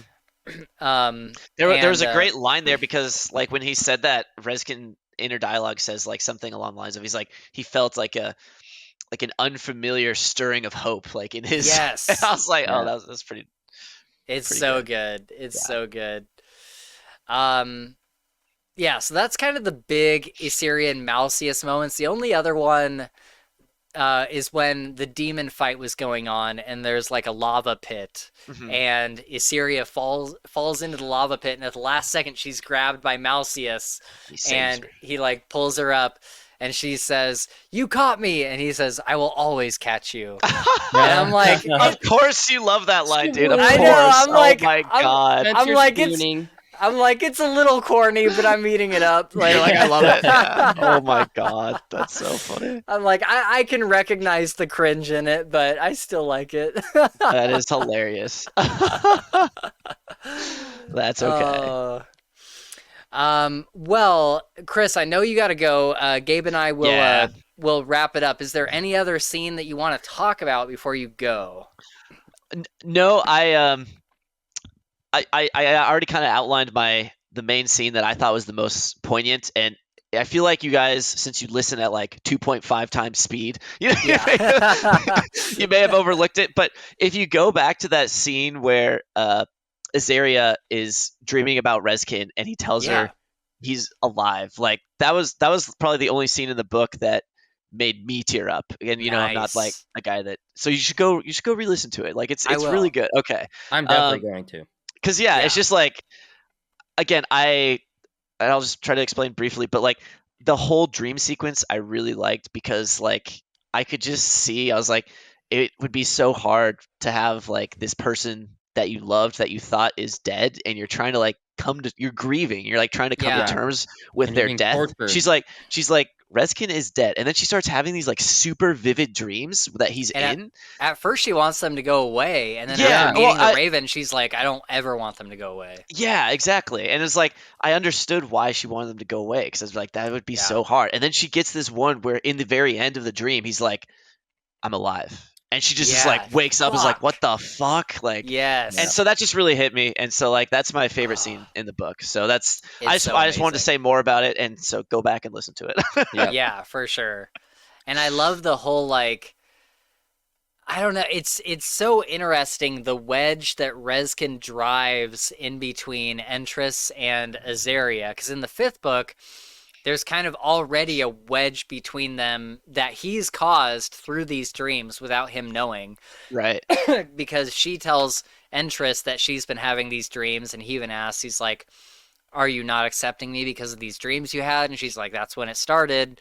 Yep. And all this stuff. And even now, through these dreams, he's like, you cannot tell Entrus. Like, you can, like, he will kill me.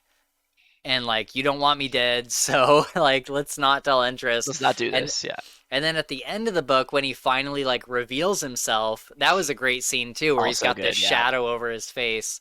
And then she, like, pounces on him with her sword. Yeah. And he, like, removes the illusion. And it says that he heard her sword drop to the ground, and he released his Shaylin. And then she was, like, on top of him. And I love that scene, too. But that was another one where she was like, I will kill Entrus if it comes to either you or him. Like, I will do that. And so it's kind of interesting. I'm interested to see where Azaria and Entrus kind of end up long term. I kind of wonder if Entrus is going to die. Yeah. Yeah, we'll see. Yeah. So. All right, guys. Yeah. Thanks for joining us, Chris. We'll keep going, but thank you for hanging out and talking about this new book. It was fun, man. Glad we could start this off early in the year.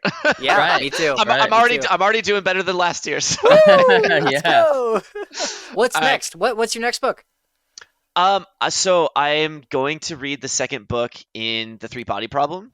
Okay. And then I might get back into either the Stormlight Archives, or I might start getting into Wheel of Time again, because I kind of want to read the third book, because Jim said they just get better. So I was like, okay. So did you ever finish The Expanse? No, that should be a goal for this year. I love The Expanse. You know what else? Both of you guys should probably read this year, maybe. Well, maybe not Spencer. I've already got a big plate for you, but Galaxy's Edge, dude. Is what? Galaxy's Edge. Galaxy's Edge. Chris would love Galaxy's Edge. You would love it. No, I already started part of it. Like, okay. Cool. They had like a free. Yeah, it's a big, huge, humongous I listened to series. one of them. Yeah, I listened to one of them. The books are shorter, and each book's got like 2 books in it. So they're like novella type of things. They're like different. Yeah, I did like one of them. So I liked good. It was fun. Yeah. The ending of that series is the best ending of any book I've ever read, ever. Okay. Period. Wow. Yeah. High praise. Okay. Well, we'll see. No promises, but I'm gonna. All right, take it easy, guys. guys. Good night, man. All right, later. Peace. Bye. And then there were two. So Assyria claims Cyrunius. Yeah. Which was also interesting. Overall, it was kind of forced. Kind of forced upon her. Reskin was like, "Listen, this is your only shot. Like, you need his, because he's a super strong battle mage, right? Yeah. Super powerful. And Reskin's like, you need him to protect you. He's the only one that can against what we got going on. Right. Yeah. And that was also an interesting predicament. And it's something I noticed more on rereads was Assyria was, when she was talking to Reskin, she's like, just like give yourself up and like go be the king of Lon Laresh. Yep. And he's like, I cannot. He's like, my plans are like 4D chess. Yep. And I cannot, like, under no circumstances can Kadean know that I'm alive. Yep. He's like, otherwise everything will fail. He's Yep. like, you have to do this. Yeah. And I love the line where he's like, she's like, you're giving me no choice. And he says, there's always a choice. And if you decide that you're not going to do this, I will find another way, but there will be much more bloodshed. Yeah. Yep. And I love, like, that is so, like, early books Rezkin, where he's like, I am not afraid of killing lots and lots and Yeah. lots of people. Yep. And he even says it in this book. He's like the mass. He calls himself a mass murderer. There's a certain line in this book where he's thinking of, like, everything that he has to tell Assyria, and he's like the whole, like, emperor stuff. He's like the Raven stuff, the mass murders, the this, the that. And I'm like, whoa, he actually, like, admitted to being. Yeah, if you think about it, it's true. Like, it's, and it's not, like, pretty crazy. A little Paul Bunyan. Right, Paul Bunyan just chopping down them trees. That people. Yeah. And so it's kind of I don't know. It's interesting. It's like, okay, all right. Rezkin is down to just kill lots and lots of people, which I guess we know, but it's just weird to hear him say it. It's not surprising, but you're right. Or hearing it phrased in such a kind of a raw way is what's crazy, because it's like, because he could say, I killed so many people in defense of others or something, but no, it's just I've murdered people, like, a lot of them. So we do something I missed early on. I missed talking about early on is that it's revealed that Kadean has a weapon, like a great weapon, and we don't know what that is, because they do make the distinction that it is different from what Avakiv is trying to do. He's trying to contain a soul in an object, much like Assyria's soul. Yep. And they make a distinction that this is different from Kadean's big weapon that they're hearing about. And so I think that's really interesting. I don't know what his big weapon would be. Me neither. I mean, you'd figure just from I guess the way that things have gone, that maybe it's has something to do with, like, Hikajnak, possibly. Right. Yeah. Like something along that vein, it would be my guess, but yeah. And what's that other guy? It starts with a V. You just said it. Avakiv. Avakiv. Thank you. What's his end goal with that soul thing? Did they? Because I remember him talking about it, and I remember the reason why he wanted to get Assyria so bad. But, like, do you know, like, what his end game is? Like, is he also trying to develop a weapon, or, like? Yeah. So I may have missed it. So he wanted Assyria's stone specifically because it would tell him how to do it. Because so far the experiments that he's been running have failed and killed the participant. The reason why he's doing it, and he's only doing it to mages, is because he wants to find a way to siphon their abilities into himself. Okay. Yeah. And so that he could have their magic. Yep. That makes sense. And so he thinks by having their soul in a gem or something that he wears will allow him to use have all magic. their power, Finmar or whatever. Yeah. So yeah, I'm interested to see what that looks like later on. The other thing I forgot to mention is that Wesson went and made an alteration to the mage relay in was it in Ashai? Yeah, it was the Ashayan one, because the mages were talking about how they work for Kadean now. So the Ashayan mage relay in Kybane, that's what it was. In Kybane, he puts a thing into it that allows everything that gets sent through that mage relay also gets sent to Kylerum, and they can send things from Kylerum to that mage relay.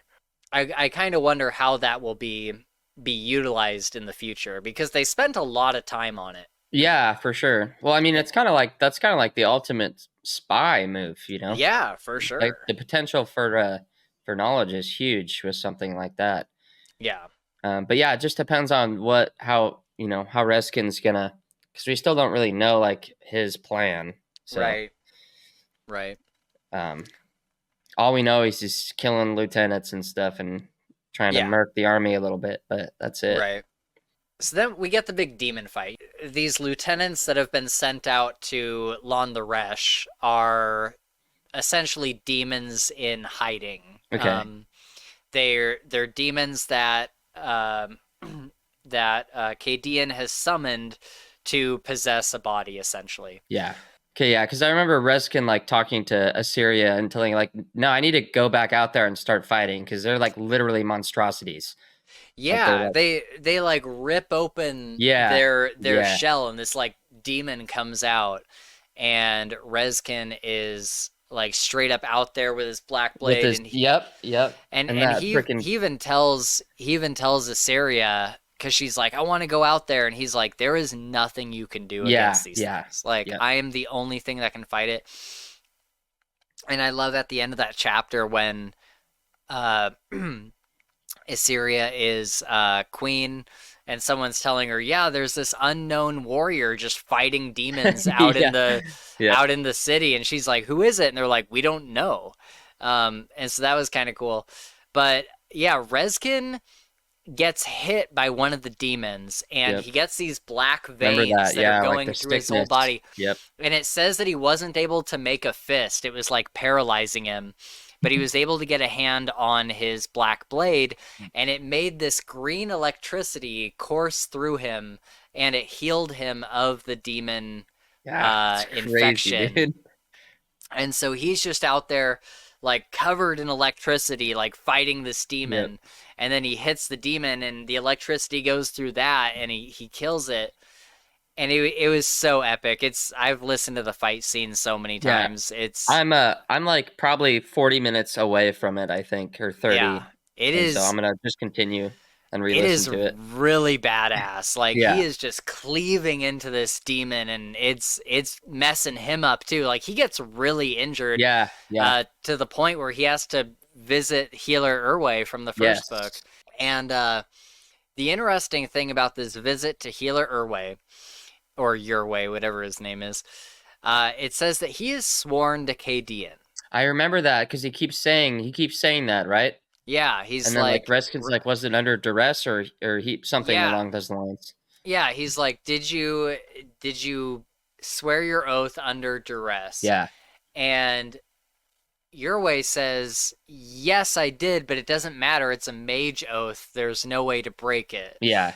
And this was mentioned with Wesson too, because he asked Wesson, he's like, are these oaths made under duress? He's like, yes, but you can't. So it's come up enough times now where it's like, this is going to be a plot point. Yep. There's going to be something with these oaths given to Cadian. There's going to be some way to turn it around, because Reskin is seeing something. He's like, if an oath is made under duress, there's got to be a way to utilize that, or to like undermine that. Yep. Exploit it. Yeah. So we'll see what happens with that. It's just come up enough times where it's like, it's got to be a major plot point. Yeah. And then there's in my notes here, there's this great scene with Malseus and Reskin. Malseus says, you have always had my loyalty. Even when I hated you, you had my loyalty. And Reskin says, you hate me no longer? And Malseus like apologizes to Reskin for the way that he's treated him. My heart.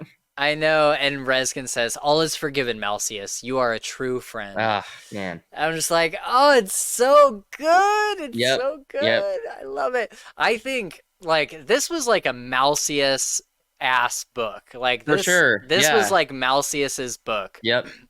Which was cool.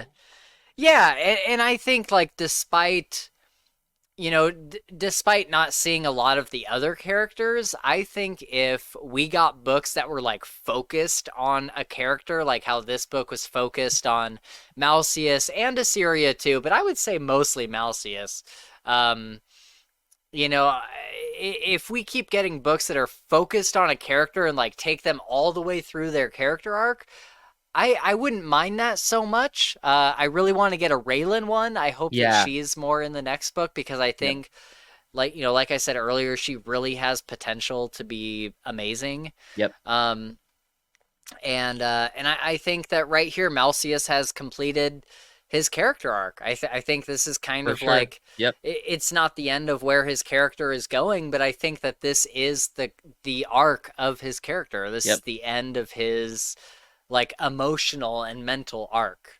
Yep. Um, and I just think it was done really, really well. For as many of the gripes as I have with this book, I just think this was not one of them. This was excellent, and I Yeah. think Kelke did a really, really, really good job with his character. Yep. It's crazy to think back to the early books and right? seeing, Yeah, all of most of the characters, Malcius and Tyrion and most of them, and where they are now. It's just crazy, the night and day difference that they all, in their own ways, they all have. Yeah, they've all grown in different Immensely. ways. Yeah. And reading book 2, at the beginning of book 2, I was like, oh my God, I forgot that Tyrion was so annoying. Yep. Such a pompous noble. Yeah. And throughout that book, he grows. It takes him a while to grow, but he grows throughout it. And it is just like, Tyrion might be one of my favorite character arcs in all of fantasy. Yeah. Like, I love that character so much. Yep. And it seems like we're getting that with some of these other guys like Malcius. And I'm like, dude, this is so good. I love the way that Kelcade is able to take these characters and just turn them into something amazing. I've literally never seen anything like it, which I think was the I think that specifically was the realization that made me be like, I want a King's Dark Tidings tattoo. I'm like, I think it's worthy of getting a tattoo. Yeah, absolutely. And we talked about him meeting up with Azaria. You need to know that Rezkin lives, and that's when he drops his disguise. And that was great. And the very last line of the book, is, you shall know all that I am, all that I've been, and all that I will become. Which, coming from him, is wild. And it's just like, okay, so I assume early on in the next book is going to be them on the road, and he's going to be like telling her about growing up at the fortress and becoming the Raven, and I don't know how she's going to react to him being the Raven. That's going to be really interesting. We'll have to see how she takes that. Yeah, I kind of feel like, well, at least the vibe that I got with the way that it was left off is that they're kind of just like, there might be like a period of time in the next book where it's just like they don't really care. They're just, now they're together. And so everything's fine. Like, I don't care what you did. I don't care who you are. Right. But maybe in the future, though, there's going to come a point after that, like, kind of honeymoon phase ends or whatever else, there might be some reckoning or something along those lines. Yeah, for sure. Yeah. So, we're going into our final thoughts here. We're kind of wrapping up. What do you think is going to be in the next book? Do you have any thoughts of like what, like, if this book focused on Malcius and Assyria, who is the, maybe not obvious choice, but who is like do you think is the best choice of characters to focus on for the next one? That's a good question. I guess my personal wants, maybe not the best choice. Obviously Rezkin, that's a given. I'd love to see more of it. I'd love to see more of the plot line built or explained or like confounded upon. Yeah, like him and Azaria kind of that thing furthering the going out. let's kill Cadian plot. Yes, that's exactly it. Yeah, I think that's really important. Yeah. And I would love to see, like, it'd be awesome if they had, if we got maybe some more time with Billior to figure out more about this plan that's supposed to be happening, but maybe isn't because he's got the wrong army. Yeah, that's a good point, because the whole Fae plotline might have been on hold this entire time because Rezkin didn't have the right army. Yep. And so now that he knows what he needs for the army, maybe Billior will become more of a character. And then maybe that means that Rezkin will honor what he, I think he has to. I don't think he has a choice. Sure. And maybe go back to the Ielvenon and try and convince them of something. I don't know. Right. And Tam will obviously be involved in that, hopefully, because he's their general. So yeah, he's the phase general. So I would think he'd be a part of that plot, right? Yeah, that is also a good point, because if Rezkin's next move is to create an Ielvenon army, then the Fae will be involved in that, which makes Tam the likely choice to have more spotlight. Yep. Kind of being the go-between for sure, between the Ielvenon and the Fae. And yeah. So that would be cool. Yeah, I like that. And yeah, I don't, I'd like to see more Tyrion and more of the, I'm blanking, the place that Tyrion's at right now. Kyle. Kylerum. Okay. Yeah. I was thinking it was Kyleron. Kylerum. It'd be cool to see, see more of that and stuff. Yeah. I don't know. Yeah, it's hard to say. I think importantly for the next book, at least for me, would be to see more of or at least get the plot started. Like, yes, give us the picture, right? You don't need to fill it out. Just let us know what the plan is, right? Yeah, I think that's important. I think at this point in the story, there's enough things that have been set in motion that I think we need to start turning the wheels on a little bit more. Yeah. We were discussing earlier that at the end of the series, it's possible that Rezkin will go with Azaria back to the Ielvenon and stay there, which means that, which would make sense, because Rezkin has been saying since book 2 that he is trying to arrest the crown from Cadian to give it to Tyrion. Yeah. Yep. And with Tyrion set up the way that he is in Kylerum, and even in this book, it's mentioned that the Ielvenon spirits, the Siecliae, they respond to Tyrion when Rezkin isn't there. Yeah. So it would make sense for Tyrion to get some spotlight in the next book, repair his relationship with Frisia, and get on his way to becoming, I don't know if he's going to be the emperor. I think Tyrion, he likely won't be the emperor. I think he will be the king of Asshai. Yeah. And then Rezkin will either be the emperor, or he will find someone else to be the emperor. Or maybe what Rezkin will do, this is something I've been thinking about lately too, is what if Rezkin just completely gives up the idea of there being any sort of emperor? He just gives everybody their kingdoms back, but he's put in position certain people that will be good in those kingdoms. For sure. I think that would be just as effective. As there being, and there's no longer like an empire, but instead you have all of these separate kingdoms that just work really well together now.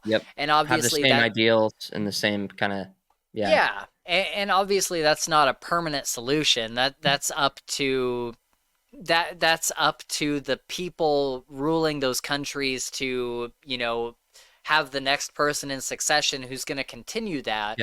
But I think that's kind of Rezkin's thing, is that he's like, he said all throughout the books is there's always a choice. Like, he's like, I will fix everything and set everything up so that you guys are good. And then from there, like, you all have a choice. Like, it's up to you to put the right people in power. And I think that's kind of Reskin's MO. So I really wouldn't be surprised if we started to see the wheels turning in that direction. I don't know. Yeah. No, I think that's a very fair assessment. I think it would make a lot of sense. And then like end of the series, last book, we're not getting any more. Maybe Reskin can finally, settle down, right? Like Right. just have some children, just Yeah, could live you imagine? happily. Yeah, just like not have Oh, to worry about anything anymore. It'd be pretty wild. Do you think he's capable? Do you think he could do that? Like just live a quiet life? I I don't know. I Yeah. think there would have to be a lot of character work to get him Yeah. to that point.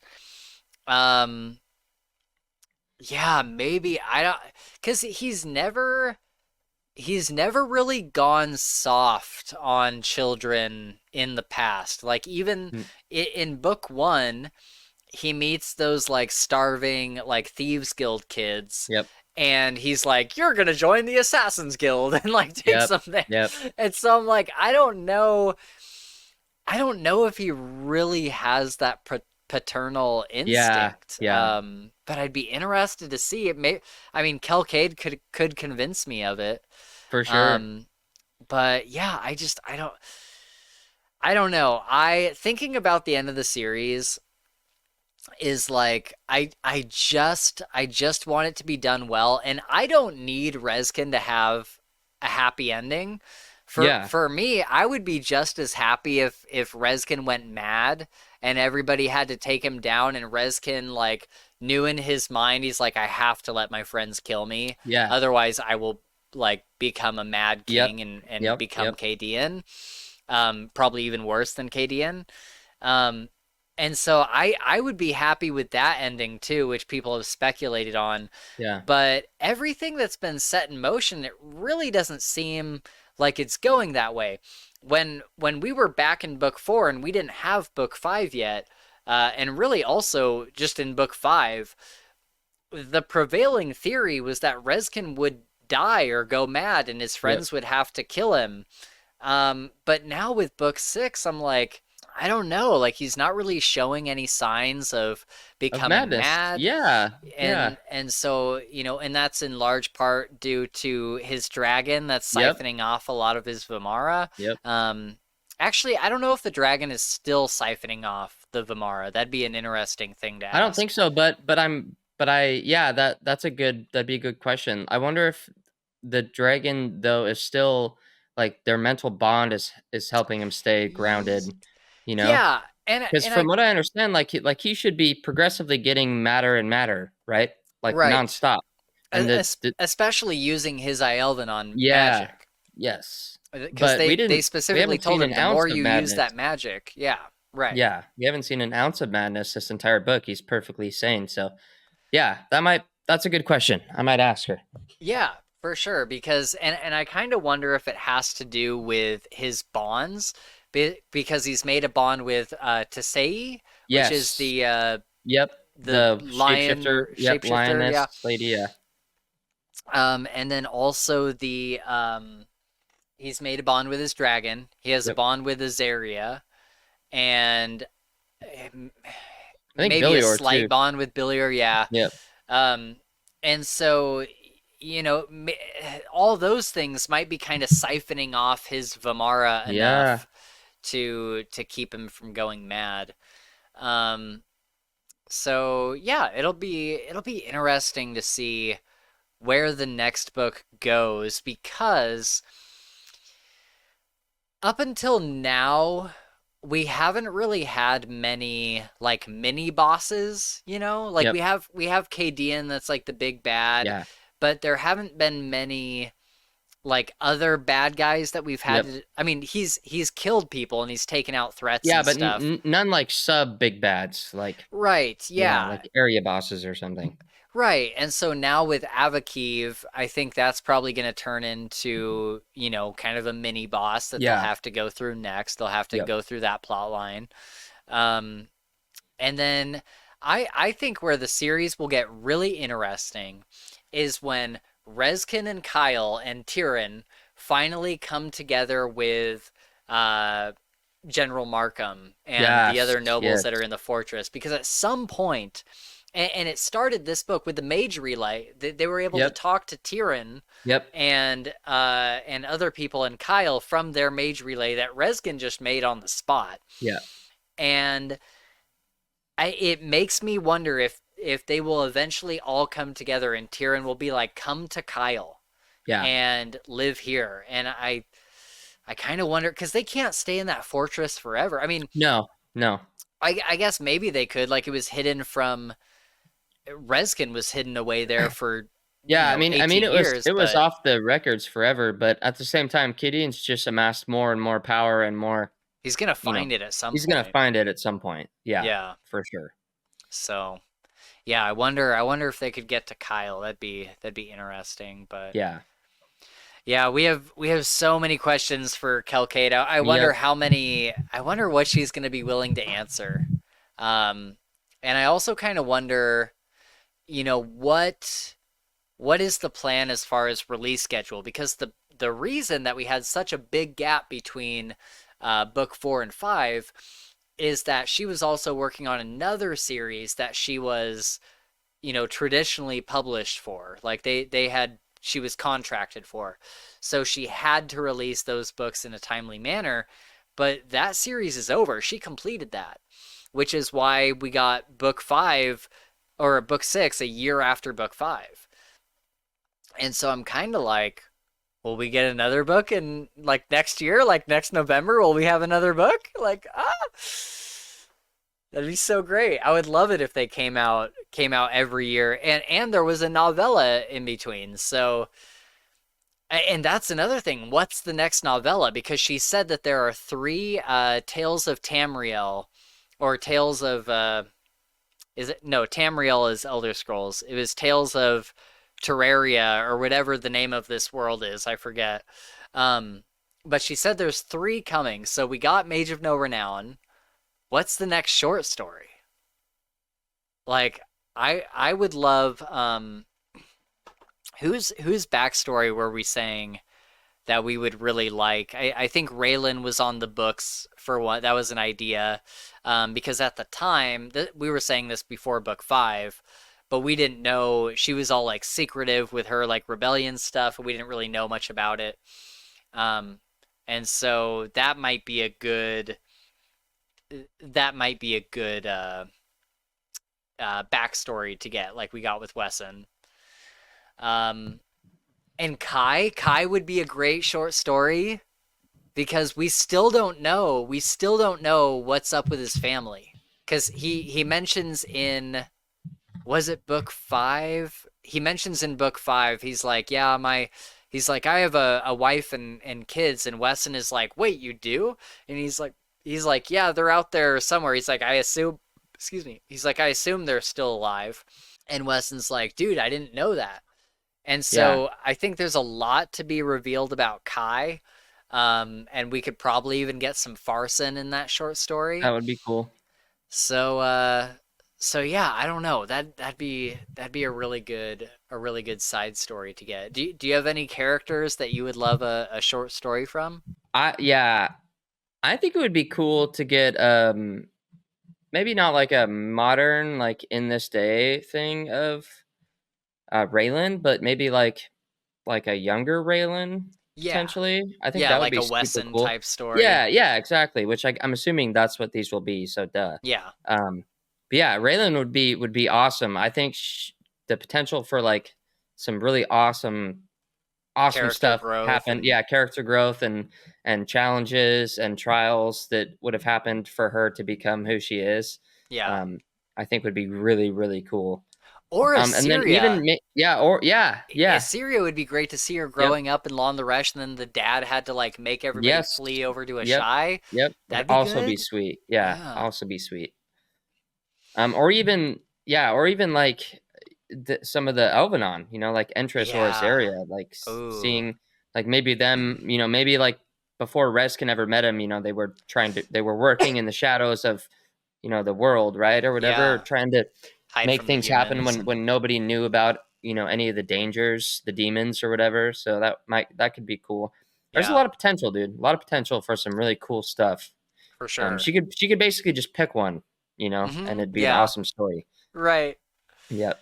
Yeah, that'd be good. That'd be good. Or even I don't know if you could do like a whole short story about it, like the size of Mage of No Renown, but it would be kind of interesting to see Cadian's background. Yes, yeah, because we get a little bit of like him being like an evil child in like the early books, like drowning puppies and like doing crap like that. So yeah, that would be very interesting to see, like, like when he went so south, Right. Yeah. like what took place to make him so disturbed. Right. That would be cool. Cool. Well, we will we'll have to ask Kelcade about some of these things. I'll add the short story ideas to my notes as well, because I have some notes of things I want to ask her. Awesome. Actually, let me open that up and see if there's any good discussion topics, because I remember writing some of them down and being like, oh, maybe we should talk about that. Because last time when she was on, she didn't really spoil a lot. Yeah. Which is fine. Yeah. Good actually. Like I'd rather like not be spoiled, but I would like some hints. Yeah. Yeah. Will we ever find out Kai's family?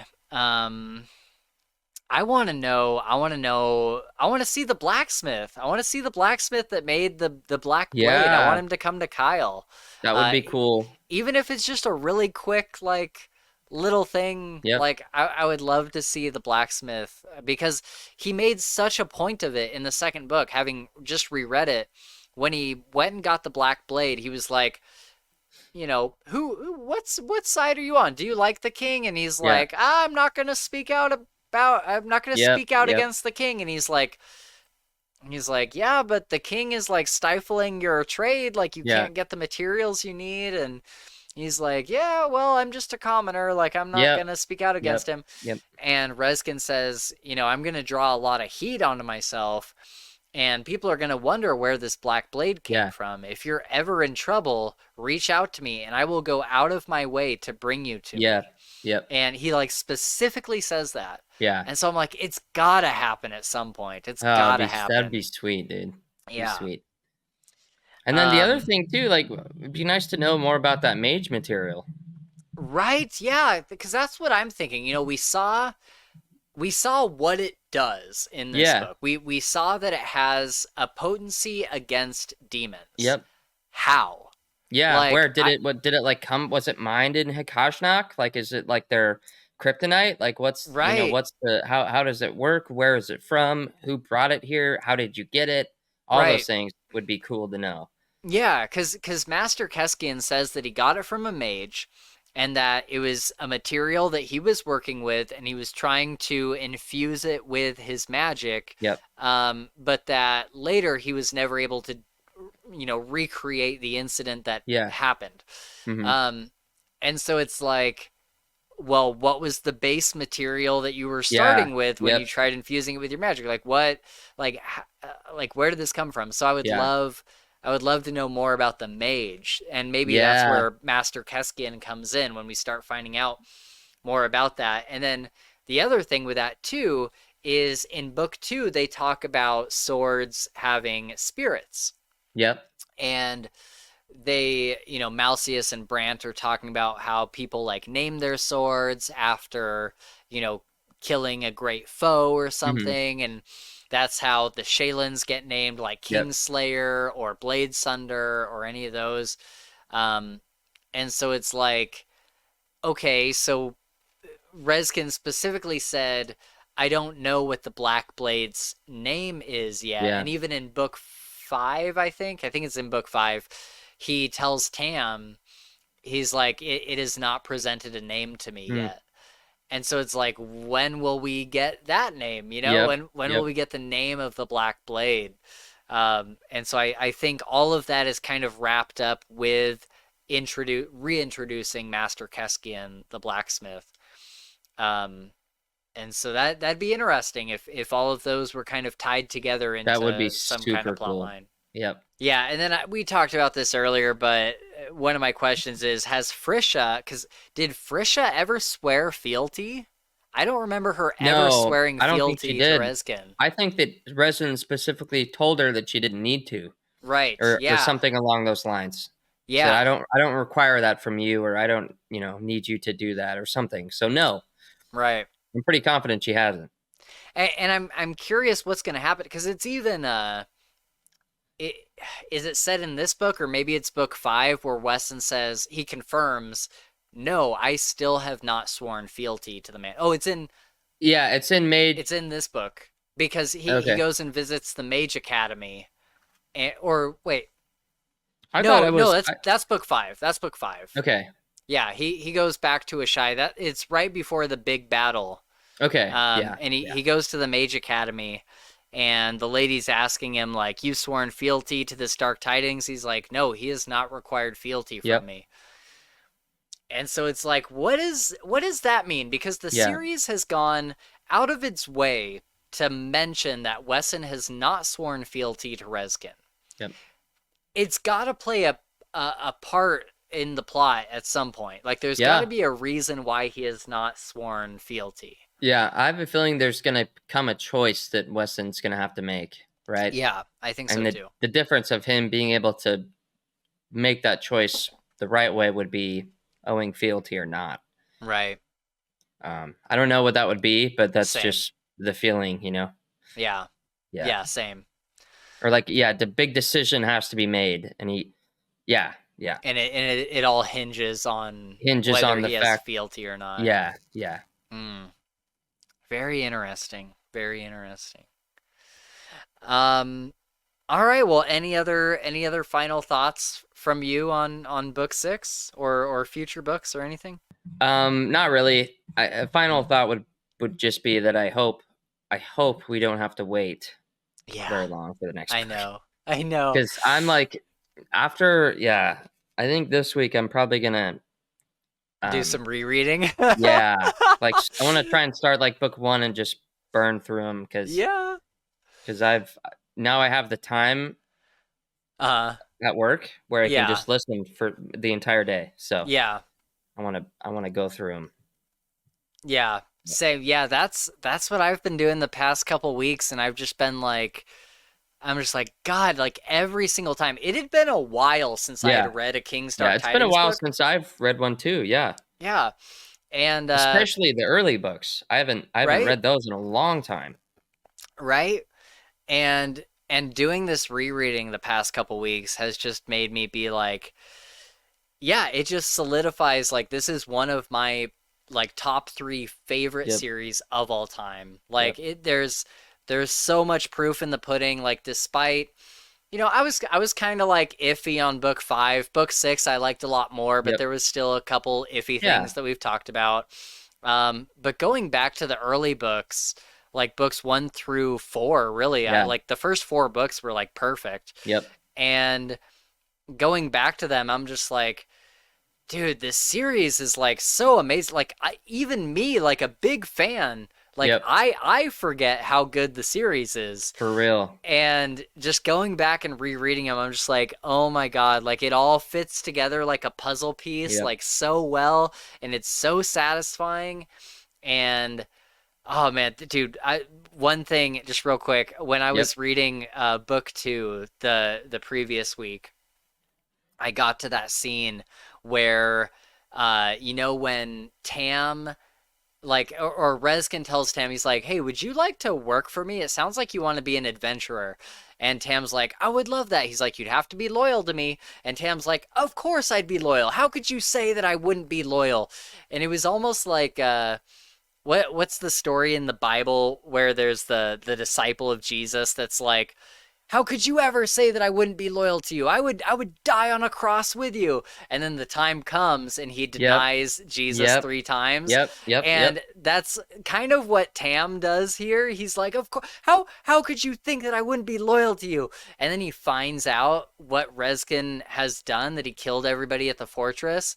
And Tam's like, I don't even know you. Like, I did this crazy. Like, I don't want anything to do with you. And like storms I do remember off. that whole feud. Yeah, and then Kai like throws him against the wall, and he's like, yes, and says, he "How has dare done you?" nothing but Yeah. try to protect and honor you. And he's like, can you imagine what it was growing up all alone by himself? Of Yep. course he wants a friend. Like, oh, dude, just that whole thing was so good.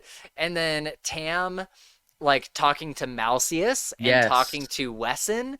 and talking to all these other people and learning and being like, oh, maybe I was like way too harsh on him. Like, and they're telling him, like, you know, sometimes when you are called forth by the king, he will ask you to do, sometimes he'll ask you to kill somebody. And you, as a citizen of this kingdom, you have to do, you cannot tell the king no. You are working in service to the crown.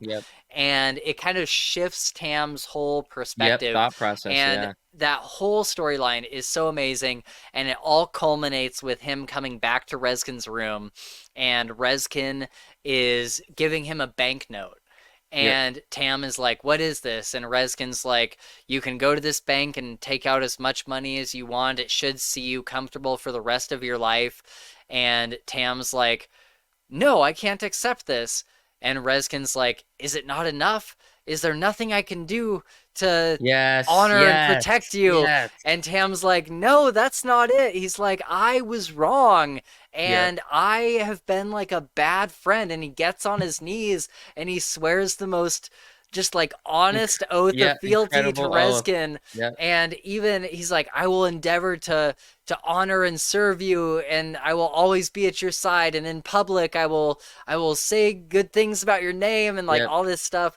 And then Kai is standing over in the corner and he says, well, I'll be damned, that's the most honest and sincere oath of fealty I've ever seen. And it was just like so good. And it was just like that moment when I was reading the second book where I'm just like, God, I love this series so fucking much. Dude. Like, it's so good. It's so good. Hands down, man. Hands down the best. Oh, man. So yeah, looking forward to book 7, and what a great way to kind of wrap up the new year, this dude. episode. Yeah, and start the new year. What a great way to. Yeah.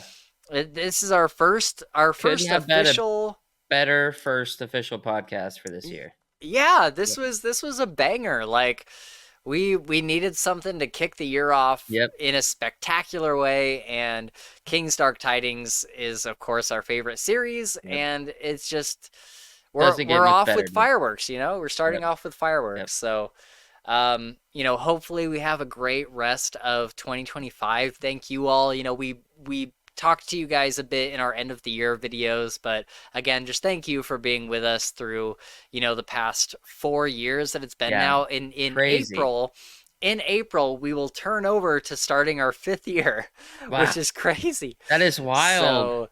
Oh my goodness. So yeah, thank you all for being here for it, and thank you for enjoying you know, the King's Dark Tidings content. Every time we put up a King's Dark Tidings video, we get a lot of views, and it's just so great to see you all enjoying this series right along with us. So thanks for being there.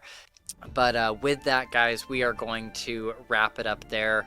All of our links are down in the description. That's our Twitter, Discord, and Patreon, where you can watch episodes live as we record them and participate in the conversation. You know, we have a live comment feed here, so if you hop in during an episode, you can talk directly to us, and we'll respond live on the spot. So definitely worth the $3 a month or whatever it is for Patreon. And you get to see the episodes like weeks before anybody else does on YouTube. But if you can't do that, we're more than happy with you just hanging out and watching our content on YouTube. And subscribe if you're feeling up to it. That helps us out a lot, actually. So thank you all for that.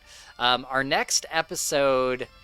I have a big backlog of episodes to get through, actually, so there might be some randomness, but our next recorded episode, I don't know, what are you feeling, Gabe? Are you feeling Harry Potter, or are you feeling Dresden Files, or Dresden Files? You want to go Dresden Files? Dresden Files.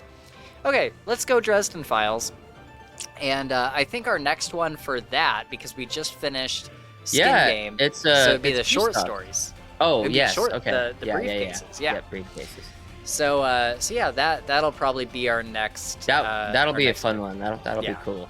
Yeah, I'm looking forward to that. Sweet. So keep your eyes and ears out for that. That'll be posted sometime after this one. So keep an eye out for that. And with that, thank you all so much for hanging out with us and talking some King's Dark Tidings. And until next time, hashtag free Tamarin Blackwater. That's right. Free him. Get him out of there. Get him out. He doesn't want to be the general. He wants to be a normal boy.